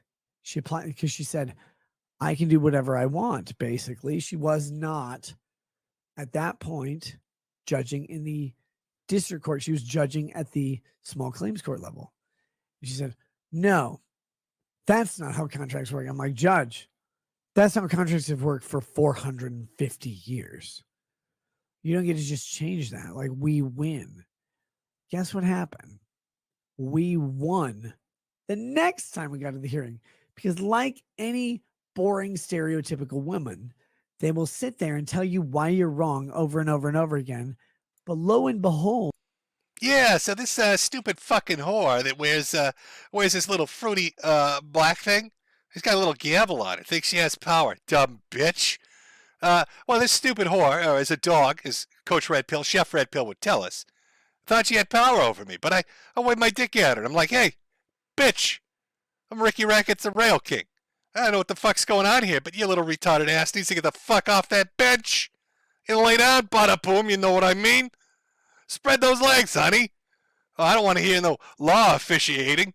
I want you to suck this dick. If you just wait a day, they'll come around to your thing and they'll go, you know what? You said I said you were wrong, but you weren't wrong. I just really love the taste of liquor being squeezed out of my vagina. And then they drink it. And then they do whatever. Yeah. Squeezing liquor out of the vagina. Now, let me just time code this. 216. Okay. I've only once in my life seen somebody say something like this to a judge. Only once. And I'm not talking about insane people that are high on meth in the fucking, holding cell at the local jail. I'm talking full-on schizo shit.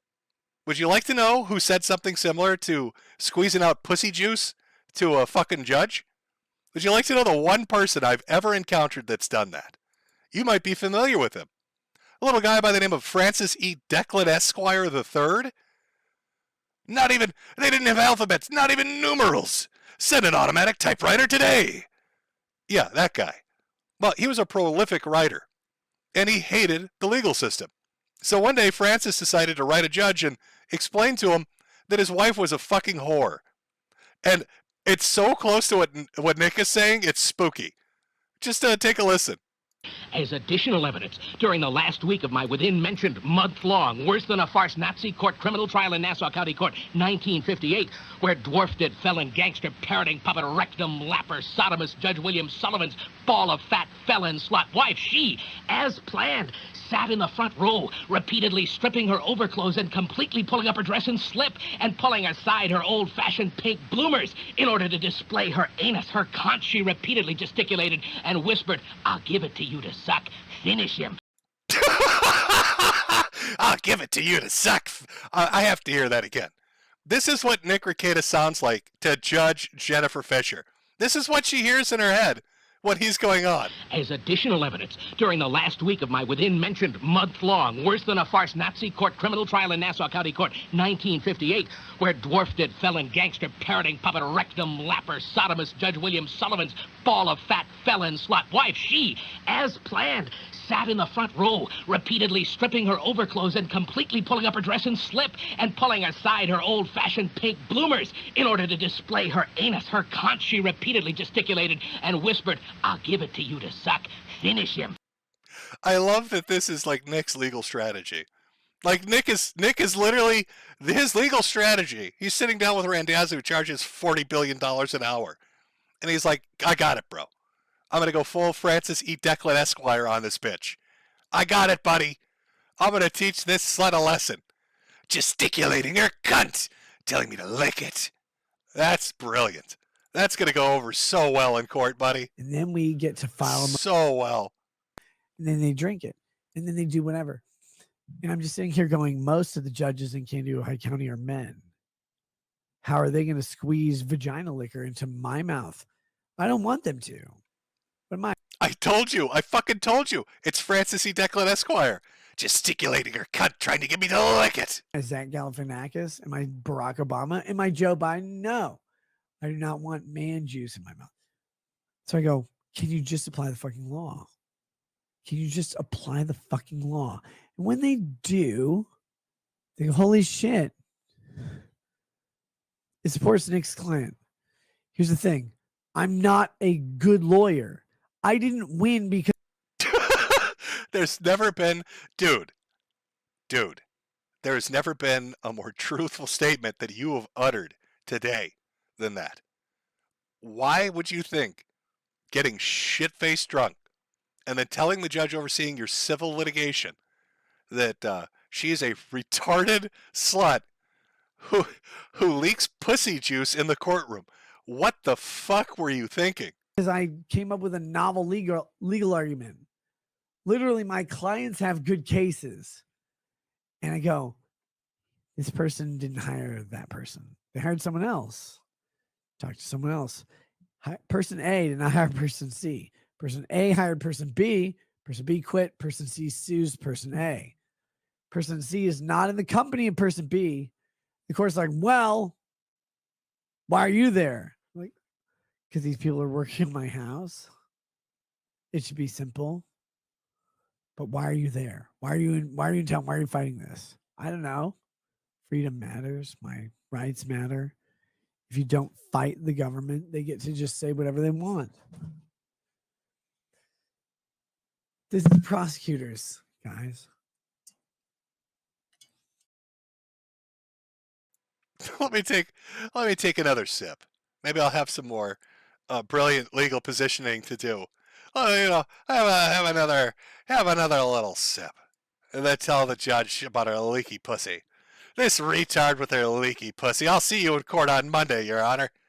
Try not to slip and slide. Put out a wet floor sign when you're walking by, you stupid whore. What? Why? Why would you do this, Nick? Why would you ever do this? Why would you ever go on a live stream and do this? What compelled you to think this was a smart decision? Holy shit, bro. Now, I'm jumping ahead a little bit, but the reason this is particularly funny is the name of the judge, Judge Fisher. And I'm almost 100% certain, I could be wrong. If I'm wrong, I'm wrong. That after he was brought up on charges, again, I'm skipping ahead, the judge that will oversee his criminal trial, can you guess, chat? Can you guess who the judge is who's going to oversee his criminal trial? Take a wild guess at who got assigned Ricky Rackets the Rail King's possession and weapons charges trial. If you guessed the woman he just called a retarded whore whose pussy leaks everywhere, you guessed correctly. Not only does he have a civil case before Her Honor, he also has his fucking legal case, his criminal cocaine case, in front of the woman he just spent 5 minutes calling a dumb whore. Imagine the joy on her face. Imagine the cartwheels she's going to do through the courtroom when Ricky Rackets the Rail King walks in. Because she's seen this. There's no way she hasn't seen this. When he walks in that fucking courtroom. And she just looks at him like, oh, do you have a case before me, the retarded whore? Oh, I'm sorry. Try not to slip on my pussy juice. What the fuck? This outclasses anything Ralph has ever done. Ralph has done some dumb shit in court. But like this is next level gamesmanship. This is 4D chess. This is some Donald Trump Orange Man shit. What the fuck am I looking at? We're underwater scuba diving poloing this shit. My best legal strategy is to call her a stupid whore. That's going to get the cocaine charges dropped. Oh my God. We got more. So after the gym stuff and after telling the judge that she's a dumb whore, he of course has to circle back to Monty because we still got that, civil trial going. Let's make sure we fuck that one up too. I want everybody to remember the first time I talked about Montegraph was when Jim, Mr. Metokur, asked me to come on his show and talk about Montegraph losing a defamation lawsuit against someone calling him a pedophile. That is true. Montegraph had lost a defamation suit, or he lost a lawsuit against a guy. And I brought on Nick, because Nick was the online lawyer guy, and I wanted to know what he thought. Like, what are your thoughts on this? What are your thoughts on this guy and how he won this trial against Montegraph? Because Montegraph wasn't able to intelligibly defend himself from being called a pedophile. And so he lost the case. The guy who called Montegraph a pedophile won the case. And so when Jim introduces me to this guy, he's like, by the way, here's this guy. He just lost a lawsuit for defamation claiming people were calling him a pedophile and it was defamatory. He's like, no! And I'm like, gross. I don't know why I would believe it. Who knows? Here's the exhibit in Exhibit 1 DVD. Defendant, with his face and voice, accuses the plaintiff of being a pedophile. The live stream broadcast occurred on April 6, 2019 from the defendant's Blackstone Intelligence Network YouTube channel. The defendant falsely accused the plaintiff of pedophilia a number of times during that live stream. Over 4,500 people heard and saw the video, which triggered this very lawsuit. So this is his follow-up, I guess, because the first one made no sense. And he's trying to... this is more specific. Is that specific enough? No. I mean, it's not going to be specific enough to overcome the jurisdiction problems, because he would have to prove that he had directed the acts towards Colorado. If he really wanted to sue him, he would have to sue him in federal court or in state court in North Carolina or wherever the defendant actually is, where they'd have jurisdiction over him. That's the biggest hurdle he's got. What page were you reading that on? 6, you said? So if it's the 11-page document, the response. It's the second page, plaintiff's answer. It says Exhibit 1 DVD. Gotcha. Yeah, it's from the paragraph where it says, see quest response to Morphonius motion. And then the second page of that. It's just that one little paragraph. There we go. Yeah. No. And it wasn't... he's addressing other parts of the motion, but I got dismissed on jurisdictional grounds, so they didn't even get to this other this other stuff. Yeah. Yeah, he would have had to amend his pleadings rather than just answering in the motion. He could have requested that to the court. But I mean, this is why you get a lawyer, right? The interesting thing is he raises kind of a good argument on page 3. There's one where it talks about he is a journalist with a standard of journalistic integrity. This is actually part of a defamation cause of action. Where is it? Where you argue that basically they Oh, is it the third paragraph? The defendant's introduction to this very lawsuit explicitly points out what a professional independent journalist the defendant is, coupled with his investigational skills. I literally believe and affirm everything I've ever said about Montegraph. There you go. Belief doesn't make it true. Poor man's gold PMG. It's not about what makes something true. It's about whether or not you reasonably would know it to be false. It just keeps going. Just keeps going. Now, I can't speak to the civil suit. I don't know anything about this legal shit. I don't know how the lawsuit's going. But when this stream was put up, it was about the appeal, and he lost the appeal. Monty got something out of it.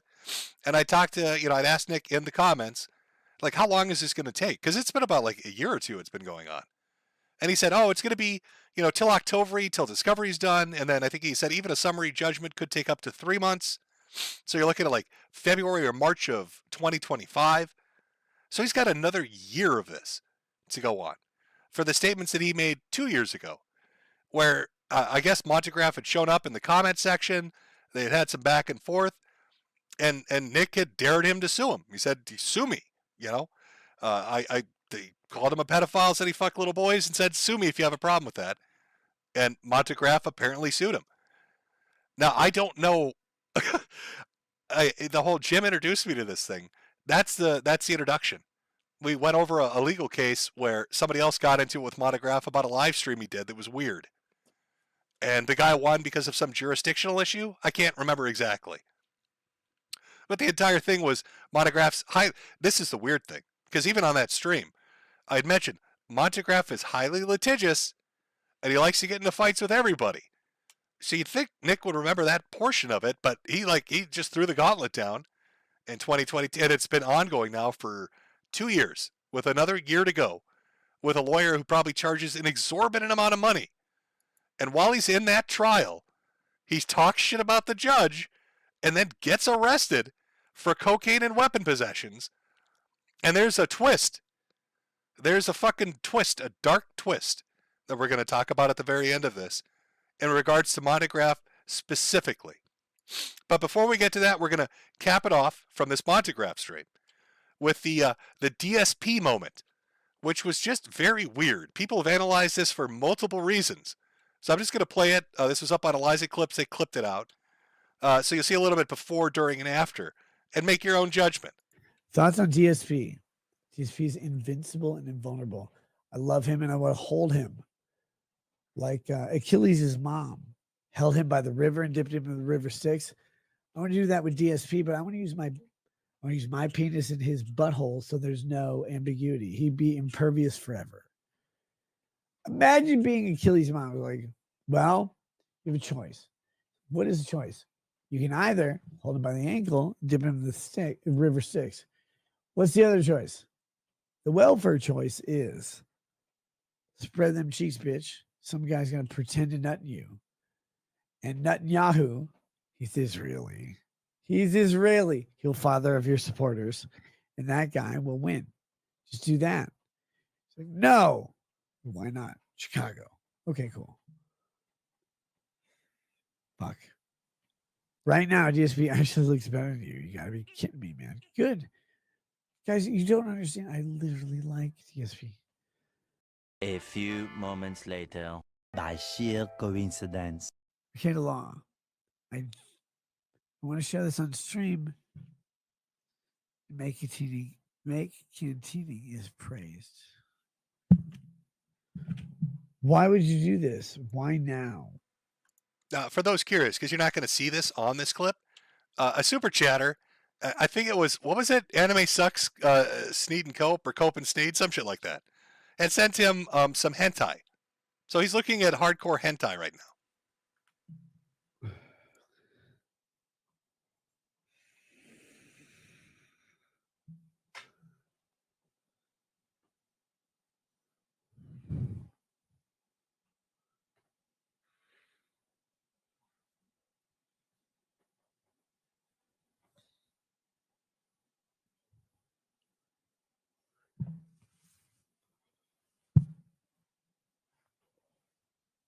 Why is my camera so on? Trying to shut the show down. I'm like, oh, we'll play the credits. No. What we'll do is we'll sit here. Guys, here's the credits. Oh my God, Nick's drunk. Yes. Cool. I'll do it at your kids' family thing or whatever. Okay. So my take on this is I do honestly think he was trying to make a DSP joke about him jacking out. I'd like to think he was making just a DSP joke. Now, on the Kino Casino, they did like some audio analysis where they're hearing a belt buckle open and somebody under the table. Remember, he's got a corner demon. He'll look off into the corner occasionally. And spoiler alert for everybody like, who's that corner demon? What's this corner demon shit? Well, remember the third person in the mugshot. The speculation is it was our babysitter here, April, in the corner, who slithered on over and was giving him a little relief while he was doing his DSP bit. Now, you can watch the Kino Casino has their episode up where they go over the enhanced audio, which is basically just blasting it out. But I'm going to stick with it was an attempt at a joke, honestly. And then he's just like he was earlier, so drunk it comes off like he's actually masturbating or getting a knobber under the table. I will give him that. But this stream happens. And everybody sees this stream happen. And they're like, it's a fucking disaster. This is embarrassing, Nick. Like you have to see how you look at this. This is terrible. Like you understand that, right? And what happens? He gets arrested. Now, I could play the arraignment photo where he goes to his bail hearing, but if you listen to the beginning of those videos, the judge explicitly says it is illegal to replay this. And I don't want to deal with the trouble. See, Nick, how that works? I'm just going to avoid it rather than challenging somebody and say, sue me. I'm just going to sidestep it and not play it because I'm not like a accepted court reporter like all the other LawTube channels got themselves okayed as to play that. I'm just going to assume that I can't play it and just give them a play-by-play. So Nick gets arrested. His wife gets arrested. The babysitter gets arrested. We went over a little bit of it. In fact, there's a little more detail, I suppose, in one of the other articles about this because there was a Fox article that talked about it, but also Alpha News, which is more like it's like a Minnesota-only kind of news source, kind of goes over it a little bit. Where they talk about him and his wife getting arrested, the child endangerment stuff, the drug stuff, the weapon stuff. That's the one that talked about how it was, dirty in the house, the female juvenile not letting him in. All this shit's going on. But they give specific measurements as to why he gets the charges he does. Saying it included 26.67 grams, so over 25 grams of cocaine, 8 ketamine pills, digital scale, the AR rifle with the multiple magazines and spent shell casings, and then 2 credit cards belonging to the babysitter were in the bedroom, along with other various drug paraphernalia and items that tested positive. But it goes into some other crazy shit. I want to show you this picture again. Where is it here? The mugshot picture. Remember how I said, his wife kind of looks like Day, she's a little out of it? In the Alpha News one, it talks a little bit about this. It says, at jail, his wife requested her prescription medicine be brought to her. Upon inspection, jail staff found unknown pills and gummies that did not match the prescription on the container. So, was she trying to smuggle drugs into prison? Like, I'm misreading that, right? Like, his wife actually asked the fucking prison guards to smuggle drugs in? That's too dumb. Like, she has to be, like, dazed and confused. Or maybe she didn't know. Maybe Nick or April stashed some shit in there. but like unknown pills and gummies, which makes it sound like THC gummies. And you asked the jail staff to bring the drugs to you. It's a brave move. Jail records also show April was booked into custody with the rackets, but she appears to have been released from custody without being charged. Yeah, fun fact. When Nick went up for his bail hearing, which he got, he said that he was going to represent himself, which, whatever. I mean, he's a lawyer, so he could do that. Non-practicing, from what I hear, but a lawyer. Represent himself for the bail hearing. But then he stated to the court that he was also representing both April and his wife in legal proceedings and wanted to have time to talk to them, in which the judge or the bailiff or somebody in the courtroom tells him, yeah, April's already gone. Yeah, she's skedaddled. Yeah, she's out of there already.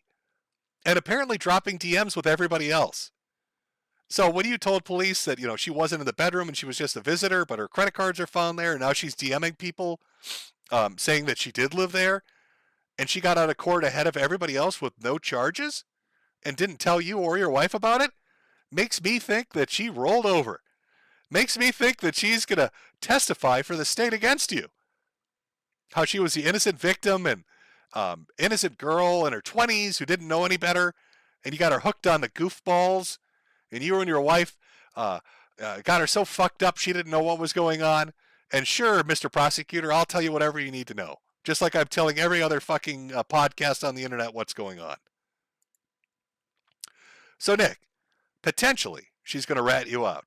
And then on top of that, you told the judge she's a retarded bitch that bleeds from her pussy. I don't think it's going to go smashingly, would be my guess. I think things probably not smashingly. Maybe not terribly, but not smashingly. Also, can somebody fill me in? I know people have said Nick is he's a non-practicing lawyer. Does that mean that he's a lawyer? Obviously, he graduated, but he doesn't have a law license to use right now to practice, or he needs to renew something?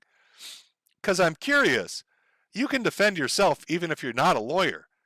But when he told the court he was representing his wife and he wanted to talk to her before she went up for her hearing, if he's not actually a practicing lawyer, is that even legal? Did they fuck up? I mean, did they fuck up letting you talk to your wife if you're not a practicing lawyer? Because she can represent herself, you can represent yourself, but she can't have just some total fucking stranger that's not a lawyer do it.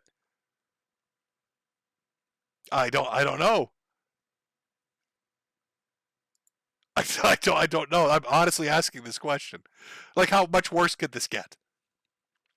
But so we've got the sheriff's report, and this redacted information shows that this is a basic report. But you might be asking, what are the charges? Well, I mean, here are Nick's charges. So we've got drug second-degree possession, 25 grams or more of cocaine, and they said it was 26.67 grams. Drug second-degree sales or possess penalty is what they're, the penalty for it is. Then we've got possession of ammo or firearms, user of controlled substance. So it's an enhancement charge, really. It feels like one of those blue book laws they throw out there to try to nail people for shit to make sure they get nailed kind of thing. So you've got a felony and a gross misdemeanor.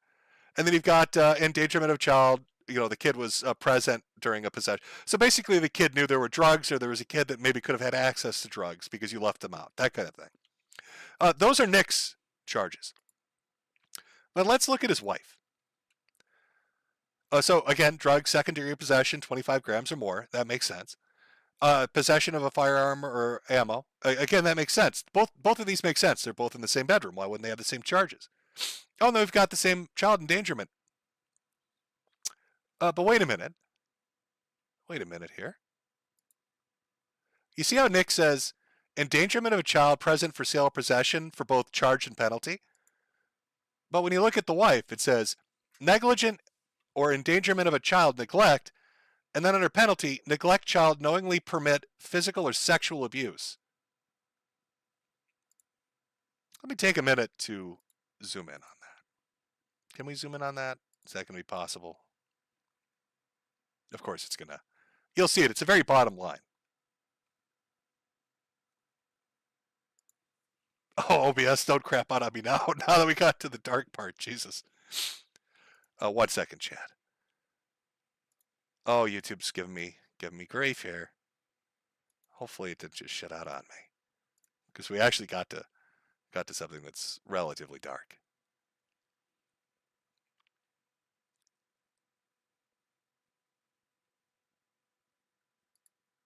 Okay, good. All right, we're still on. Sorry about that, chat. We're good.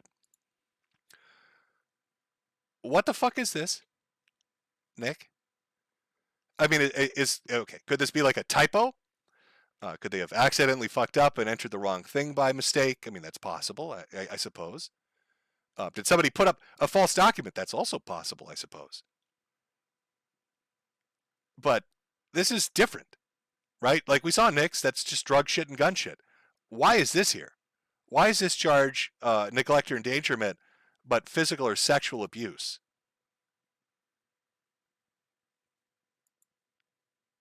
I guess I'm really fucking confused. And it makes it somewhat ironic to me that you're engaged in civil litigation with Montegraph right now, accusing him of being a boy fucking pedophile, when the state is charging your wife with potentially physically or sexually abusing one of your kids. Or neglect.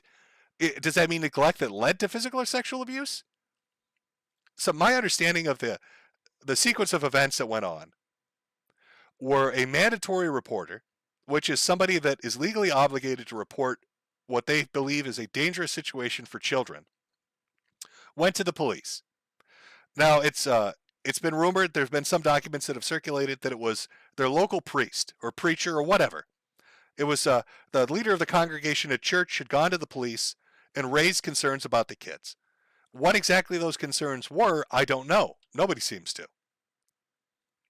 But the police, for whatever reason, decided that it was good enough information to then take a week, I guess, investigate, get a warrant, and show up at the house and battering ram down the door to charge them with guns and weapons charges, or weapons and drug charges, and then endangerment charges.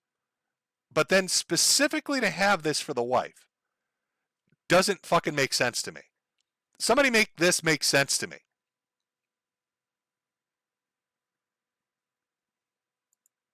I mean, I'm willing to hear Nick out on this. And I know that, you've got a criminal case. Obviously, you can't say certain things. But what, is this a real charge?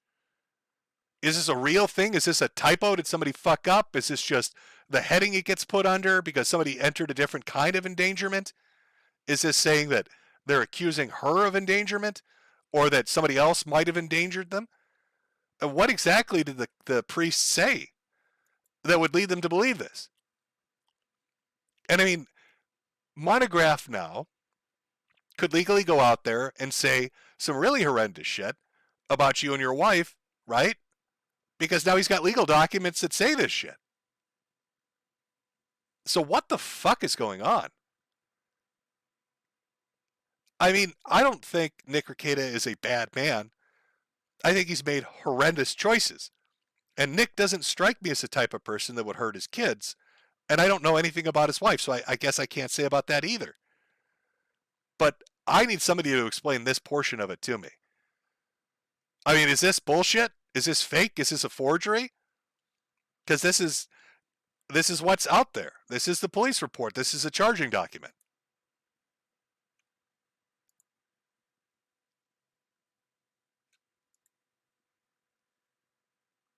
I don't know, man. Now, Nick has had a response to this. He's come forward with a response after he got out of jail. And again, you have to understand one of the things in regards to this is what is he going to say? Right? It's different than civil. It's criminal. So he obviously can't come out and say everything he wants to, but this is what he said. About the news. So, hey, obviously a lot has happened. I'm sorry for legal purposes. It must be reiterated that the sorry is for the disruption and is no way related to any pending legal matters. That said, please realize that no one has the full picture or story of anything. It's possible no one ever will. Nothing reported is accurate, and that's not their fault. I've seen so many supportive messages. Thank you for that. I'll still be doing stuff. I'm home now. Stay tuned for show announcements and stuff here on Locals. Nick. So let's unpack this. It's a portion of the stream where you get a little serious. Nick Rekieta started his career as a humble family man, that grew into wild success with an audience of 100,000 plus, making buku bucks. He was beloved by many people, supported by an extraordinary amount of people. Came out with a format that was unique and interesting and got a lot of people their YouTube channels. A lot of LawTubers blew up because of him. Was on the cusp of success and greatness with Netflix and with television and with the news. He was one of the people that really could have parlayed it into something incredible. But that success allowed his vices to take control of him. And these legal proceedings, whether they're true or not, have given you a glimpse behind the curtain, so to speak. Because you could take away all of this. You could take away the warrant. You could say it was bullshit and fraudulent and it should never have been. He could find a great argument to get out of any legal repercussions. They could say that the mandatory reporter was misinformed. They could find something. But the fact of the matter is, you still now know that a mistress was living there. You still now know that they had ketamine and cocaine in their possession, that their fucking house was a disheveled mess, that there are guns all over the fucking place, that there's spent shell casings all over the fucking place. As you see him descend deeper and deeper into drinking, you've watched a man throw away his success because this isn't even a midlife crisis. This isn't somebody wanting to sow their wild oats because they missed out on the opportunity. You had it all lined up for you, man. It was all there waiting for you to take it to the next level. You could have done amazing things. And instead you wanted to get high and get drunk and fuck sluts. And it's costing you everything. Your hubris and your ego about this are costing you. I'm not here to talk about the constitutionality of free speech and what you should be able to call Montegraph or not. But I would ask the question, was it worth it? Was it worth putting that financial burden and hardship over your own head and your families? I'm not here to talk about whether or not an open relationship in a marriage is a good or a bad thing. But was it worth it? Seeing the destruction of Aaron and April's marriage and the effect that it's going to have on your marriage.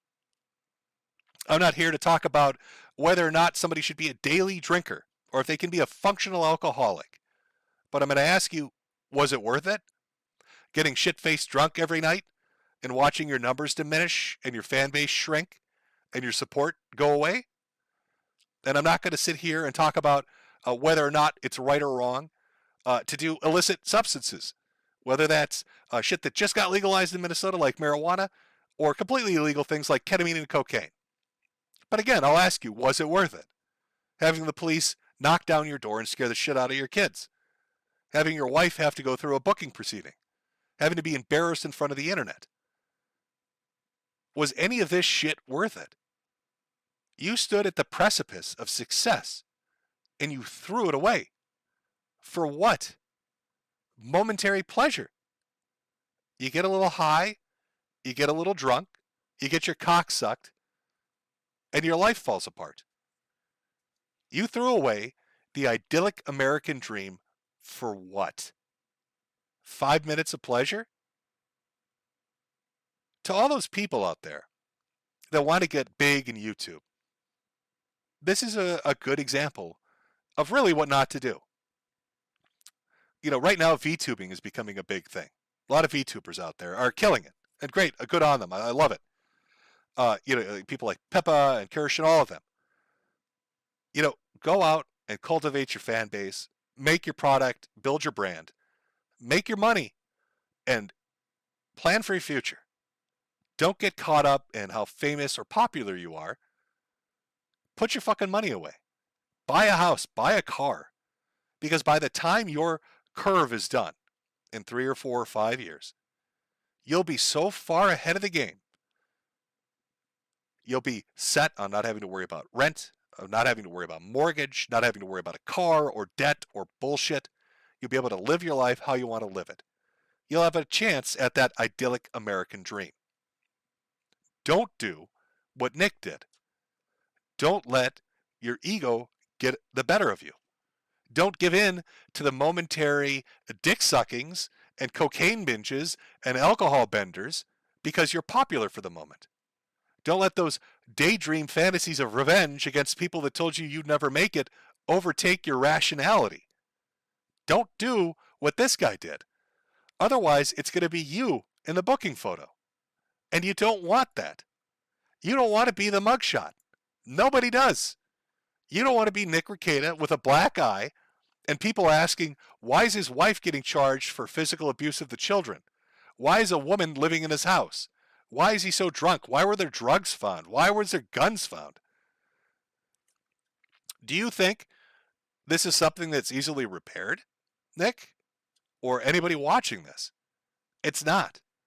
The damage that's been done from this week alone will have repercussions throughout the rest of your life. It will be the underpinning of any argument you and your wife have about who's responsible for it and how badly things got fucked up.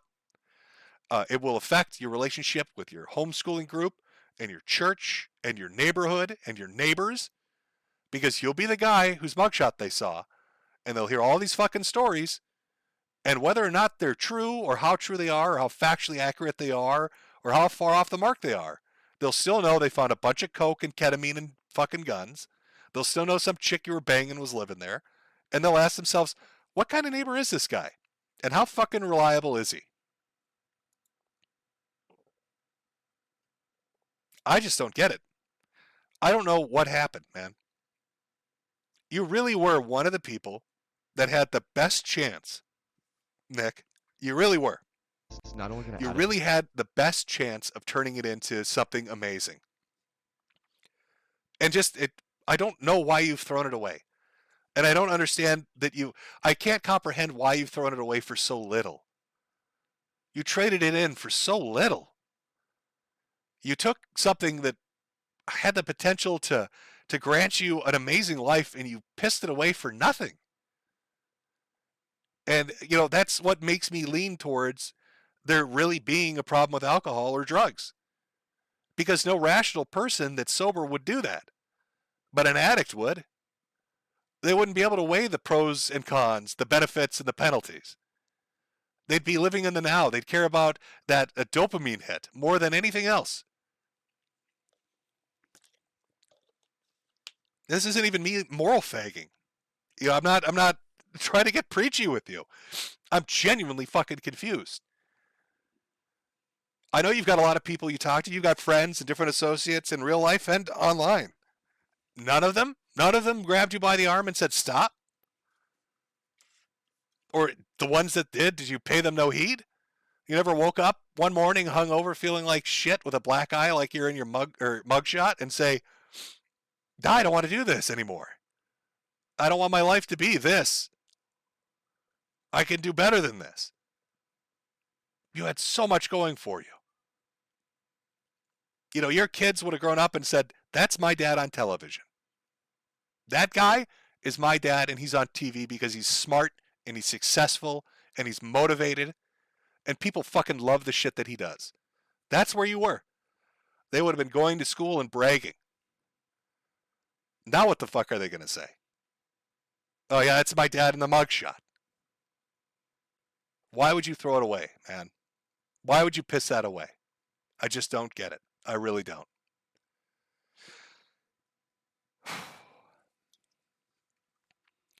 Few people are offered the opportunity to have that kind of success. And you really were smart in how you did it. I try not to take that away from you, especially when I talked about it before. A lot of people say, well, people have done legal shit on the internet before. They've done LawTube stuff before. They have. But that was your idea. The way you did it, the format, the flow of it, the feel of it. That was you, man. That was your creative energy behind it. That was your chance to brand it and capitalize on it and fucking be a rising star with it. And you chose to throw it away. And I just don't fucking understand it. I just don't get it. I hope I hope there's not abuse shit going on with the kids.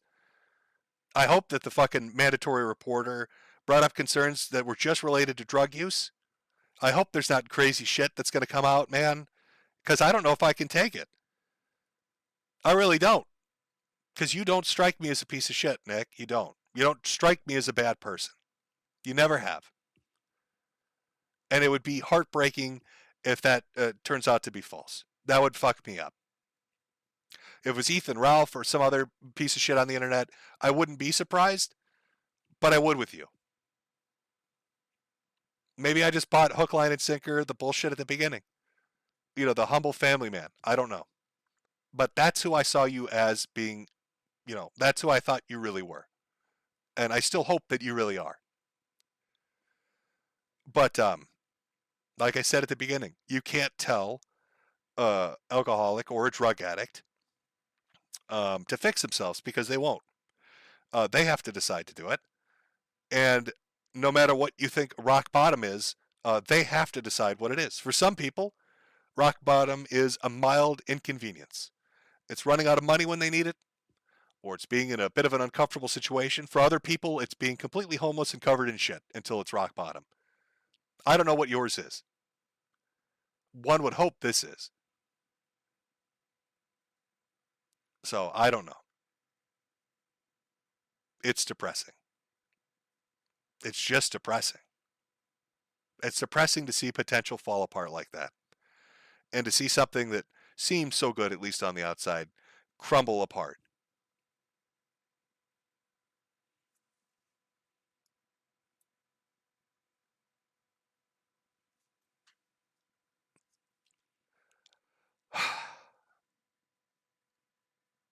You're such an idiot, man.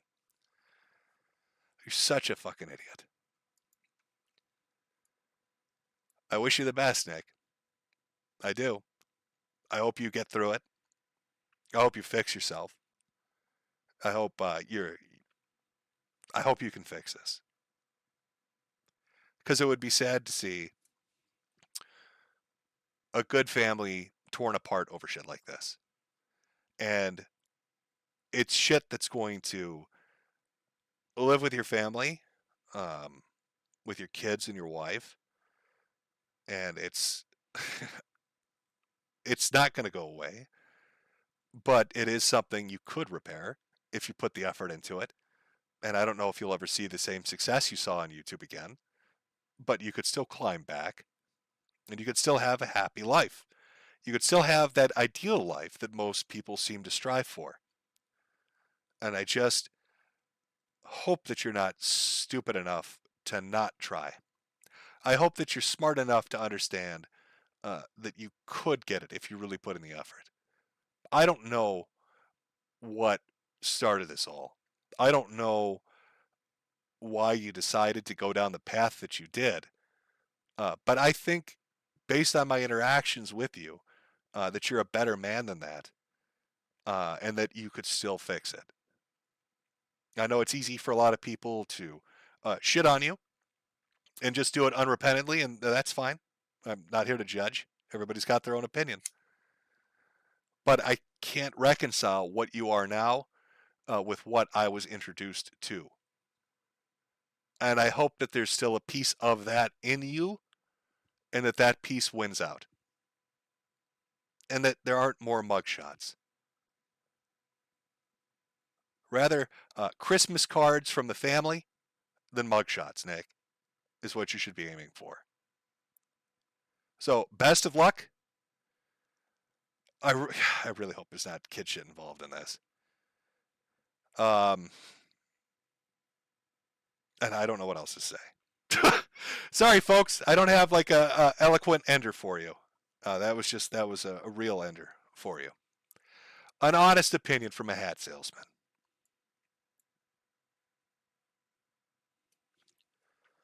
So we went for 4 hours on a depressing subject at the end there. You know, it was supposed to be, like I said, a Tomlinson Larson stream. We're going to have some laughs talking about pepperonis and all that shit. And instead we watched the downfall of a guy that really had it all and threw it away. I don't know. We'll see where it goes. We'll see where the story goes. We'll see what the next chapter holds. Chat. As for the humble hat salesman whose side feels like it's going to fucking explode here, I will read a few more of the super chats from Cash App and from Ko-Fi as best I can. If I miss yours, I apologize, but I usually don't do very long streams, and we've been going for about 4 hours now. And that's about my limit. I told you it'd be a bit of a longer stream. It was. Try to make my way through it as best I could.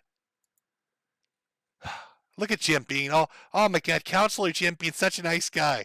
Yeah, don't forget, I'm also selling merch based on his misery. Oh, I'm such a cunt.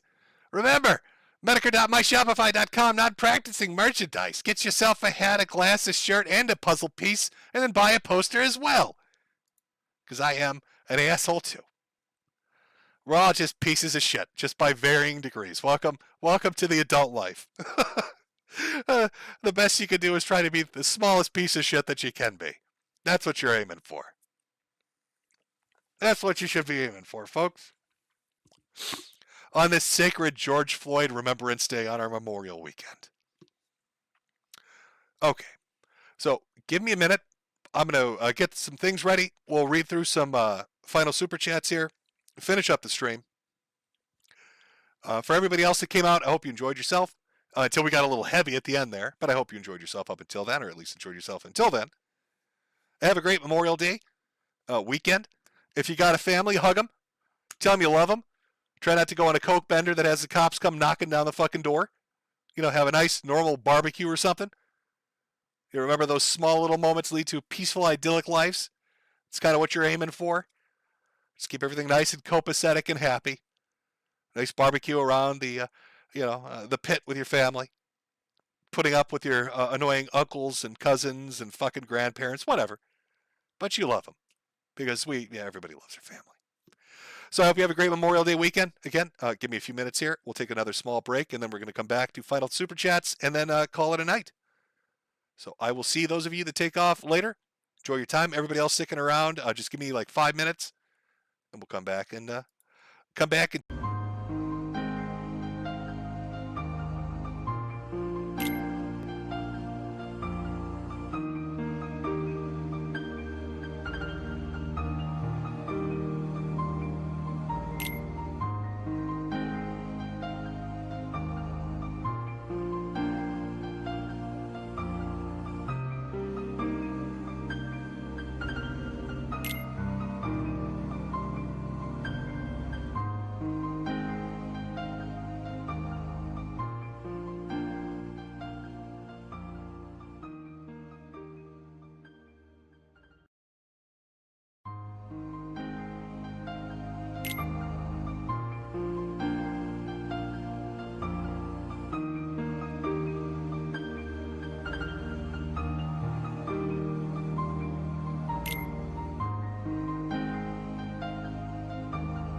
Okay.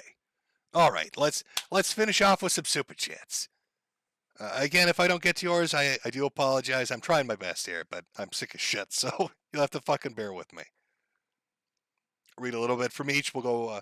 We'll just finish off with some cash. We'll start with the Cash App stuff, and then I'll get to the Ko-Fi stuff. So let me just pull it up 1 second here. I'll read through some of these, and then we'll call it an evening. From Chris, like my hero Eggy says, better not be gooning boy. You know what? Maybe that'll perk things up. Let's play the Goon song one last time. I love this stupid fucking AI music shit. It's fantastic. Maybe that'll lighten the mood a little bit. Bring us back to a more neutral position with a little Sailor Goon.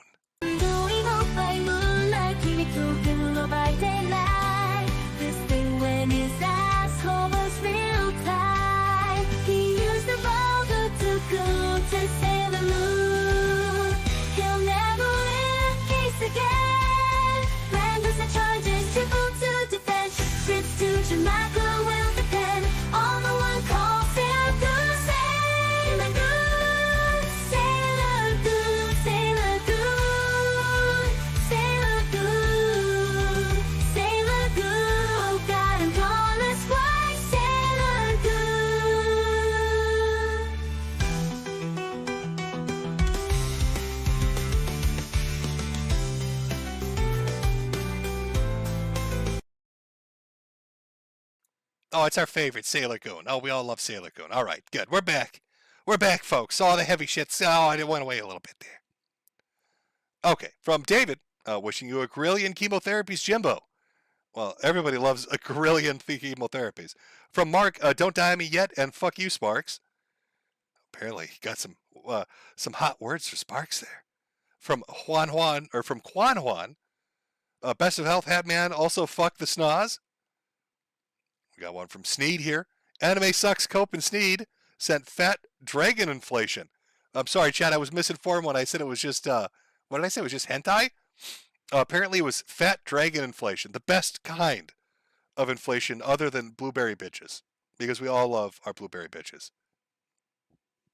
From Torta Fan, will you be going on Local Live? I don't know if I think somebody said they invited me, but I don't know. I'd have to talk to Keemstar. It's hard enough doing a stream on my own. You've noticed it was like 2 months since the last one. And that's because I was kind of a little hyped to talk about it. Because I've been watching. Oh, you know what? I'm going to do that before I forget. Holy shit. Because I felt bad. Last time I forgot to do this. So I'm going to do it properly this time. So hold on. Pull up the right thing here. Make sure it's the right channel. Okay. So originally, I got really hyped from watching this guy's documentary. He's done really great fucking videos with it. I'm not sure if it's like a single person, a bunch of people, if it's the O&A forums that are doing it. I have no idea. I couldn't tell you. But if you want to watch, and we'll eventually talk about Patrick, if you want to learn about the wild, wacky world of Patrick Tomlinson, and I telling you, you fucking do, then you need to go check out the YouTube channel Cryptic Web Chronicles. And you'll know it's the right place because it's got nothing but old Patrick in every thumbnail. And it's like, it's multiple hours of some of the craziest shit you're ever going to hear. It's wild. It's good shit. And I forgot last time really to kind of shout it out. So I'll shout it out now. But eventually I will cover it. Again, this was originally going to be like a Patrick and Larson stream. And then it turned out not to be. So I feel bad for that, but how could I ignore the insanity unfolding in front of me? I mean, you can't look at the shit that's going on with Ricky Rackets, the Rail King, and not pay attention to it. Let's see here. From Jeff, Rekieta, Ralph, and King of Pole hanging out thirsting over you. Oh, you know, I forgot about King of Pole. Wanting those outlines. Yelling at me because my wife's doing somersaults on the rooftop, apparently. It's just something that happens, I guess. Okay, let's jump over to Ko-Fi and read some over here. Oh, let's see here. We got one from Rusty Cheese Knife. Jim, the sex abuse charge is probably Nick being careless about being promiscuous around the kids. Moon mentioned there was a requirement to disclose child abuse stuff to police. If you hear something, say something. That kind of shit. Yeah, but here's my thing. From what I saw, the charging document or whatever this is explicitly, Nick was not the one with that charge. It was his wife. So why would they charge the wife with? And we don't even know if it's the sex part. If it could just be physical abuse. I don't know what I don't know what the fucking story is. I guess is what I'm saying. But it seems that she was the one charged, not him. That's again why it's just very fucking confusing to me. From Giantist Admirer, hey Jim, I have a DeviantArt account called Peace Beast 92 where I generate and sell AI art. It's mainly dedicated to attractive video game, anime, and furry girls in sneakers and boots. Okay. Well, there's your $3 shout out. Now maybe Nick would like that. Were you inspired to send that chat? Where is it? Hold on. God damn, there's so much shit to go through. I can't do quick. I can't do quick jokes. God damn it. Hold on. Oh my God, it's lost somewhere in here. Oh, there's so much. I was gonna pull up. Nope. It's Lick the Bottle, Sailor Goon. Oh, there we go. I was gonna say now maybe you should have sent that to Nick because he might appreciate that more based on this particular photo. I don't know. From Twinkle Tart, all of us over at KF love you, man. Well, thank you. Now I expect everybody to say how much they hate me because you said that. Spider God 99, always appreciate the streams, hat man. Well, I'm glad you're enjoying it. Ko-Fi supporter, I don't know if that's a name or if that's just a position. Good heart to heart there, Jim. Shit like that is probably why Chef Red Pill saw you as a father figure. No, he hated me at the end. Coach Red Pill at the end said I was like his father, who he said was a piece of shit, and then wished me death right before the Ukrainians took him out back. Yeah, he had really bad luck. You know, the first time Coach Red Pill talked shit about me, I'm not even joking, he fell out of an airplane and broke his leg. And then the second time he did it, he got shot. So he's bad and 0 for 2 on those. But I still have faith that he's out there somewhere, secretly escaped the Ukrainian prison with a drone swarm of 4K cameras floating over his head, reporting on some channel we'll find some years from now. From Jason, seems like an important and oddly specific keyword is Lady Rackets the Puppet Master. I don't know. Was she the king of the Coke circle? Maybe she was calling the shots. You listen here, Nick. I'm in charge. You're gonna go get that cocaine for me. There's gonna be trouble. See. Also, send that cute blonde up here. It would be wild. From Dick, Jim, this feels like an episode of Internet Insanity. I feel like you should play the Internet Insanity intro at some point during the stream. Thanks for the laughs. It is a bit insane. That is very true. From Gunty King, hey Jim, I need legal advice and my favorite internet lawyer is currently indisposed. Would you consider the statement libelous or harmful to the point someone could sue over it? And it's a Rumble video, 100 false claims from Rekieta law evidence. I don't know.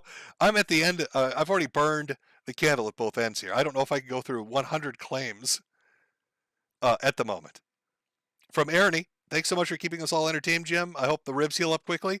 They never fucking do. You want to know what rib breaks are like? Anybody that's ever had them, I'll walk you through it. This is what you can look forward to. For like the first 2 to 3 weeks, it's fucking awful, especially in the morning. Because like no matter what position you sleep in, when you wake up, it's horrible pain. It takes like an hour or 2 to unfuck that pain. And then it just hurts like a bitch. And then you got like 2 or 3 weeks after that where it hurts, but it's not as bad. And that's where the story should end, right? Then you're fine, you're golden, you're good. But the osteoporosis keeps re-breaking them. So it's just like over and over again. And because I'm on this stupid fucking heart medication, half the shit you take for it I can't take. I can't take like ibuprofen, shit like that would help. So really it's just I have to ask my wife to use ice packs on me. And then there's like this Novocaine cream. I can't remember the name of it. But like you can spread it on your skin and it kind of helps a little. So you're numb and cold and in pain for like 3-4 weeks until it lightens up a little bit. Super fun times. From Deadman, the re-listening to Nick's re-listening to Nick's Alcoholic Ramblings, it gave him an old ratty clothes and barrel with fire in it. There'd be no difference between him and a deranged hobo, especially with World War II rants. Maybe you could use AI to program that. I mean, AI is doing some wild shit out there. From Jason again. I wonder why women keep choosing to make babies with these weirdos instead of me, even with my mutations. I guess stable engineer scientist is too boring without cocaine. Isn't that just the truth? Well, here's my advice, Jason. Maybe get into some legal trouble, get really drunk, and then publicly tell everybody the judge is a stupid whore. And I think you're golden. The women are going to start throwing their panties at you. We got one from Great Life Choices. The Irate Gamer and Mr. Rackets are plotting to channel the ghost of Floyd by lighting a fake 20 around a plate of fentanyl-laced blow. They want to make sure Derek Chauvin can't escape from being falsely imprisoned. Here's 20 to cancel out their curse. Well, I've been informed, actually, that Dick Masterson, I think on Twitter, is asking for the medallion. Once again, he's asking for the goddamn medallion. I don't know. Maybe he was unaware. Maybe he missed this portion of the stream. Should I replay it? Okay, I think we went over this. The spooky music, Dick, should really cue you in. This is some thunder you don't want to fuck with. You don't want that medallion, buddy. Think about what you're asking for. Magichan is coming, Dick. She's coming for you. Magichan has eaten the souls of 3 men, and she hungers for more. There's no mercy or escape, Dick. Magichan is coming. She's gonna make you fuck your mom, Dick. And then do a bunch of cocaine and get arrested. You can't stop her, Dick. Why would you invite that kind of suffering? Magichan is coming for you. You should know better.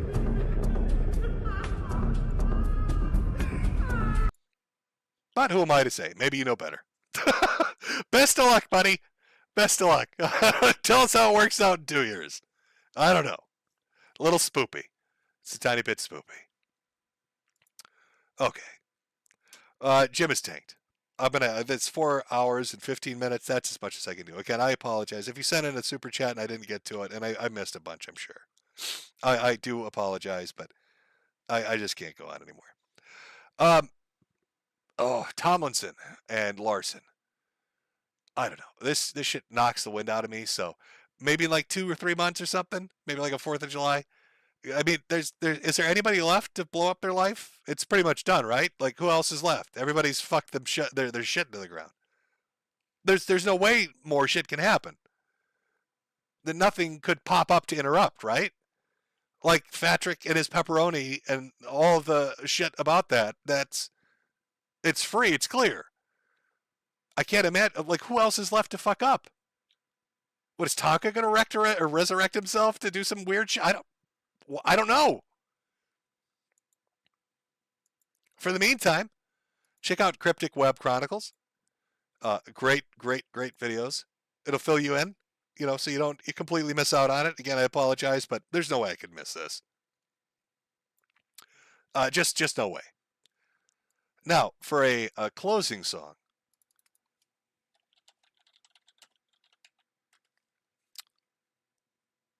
I've got the perfect closing song. I've got the perfect close. For this, I mean, I just did, Sailor Goon. So why not have my dulcet tones sing us out with a cover of Welcome to the Cum Zone? What a horrible decision this is. Oh, it's such a bad decision. I hope you all have a great Memorial Day weekend. Hug your families. Have a good time. And we'll see you next stream if there is one. Hopefully I'm not dead. And buy a hat. Buy a fucking hat for your hat.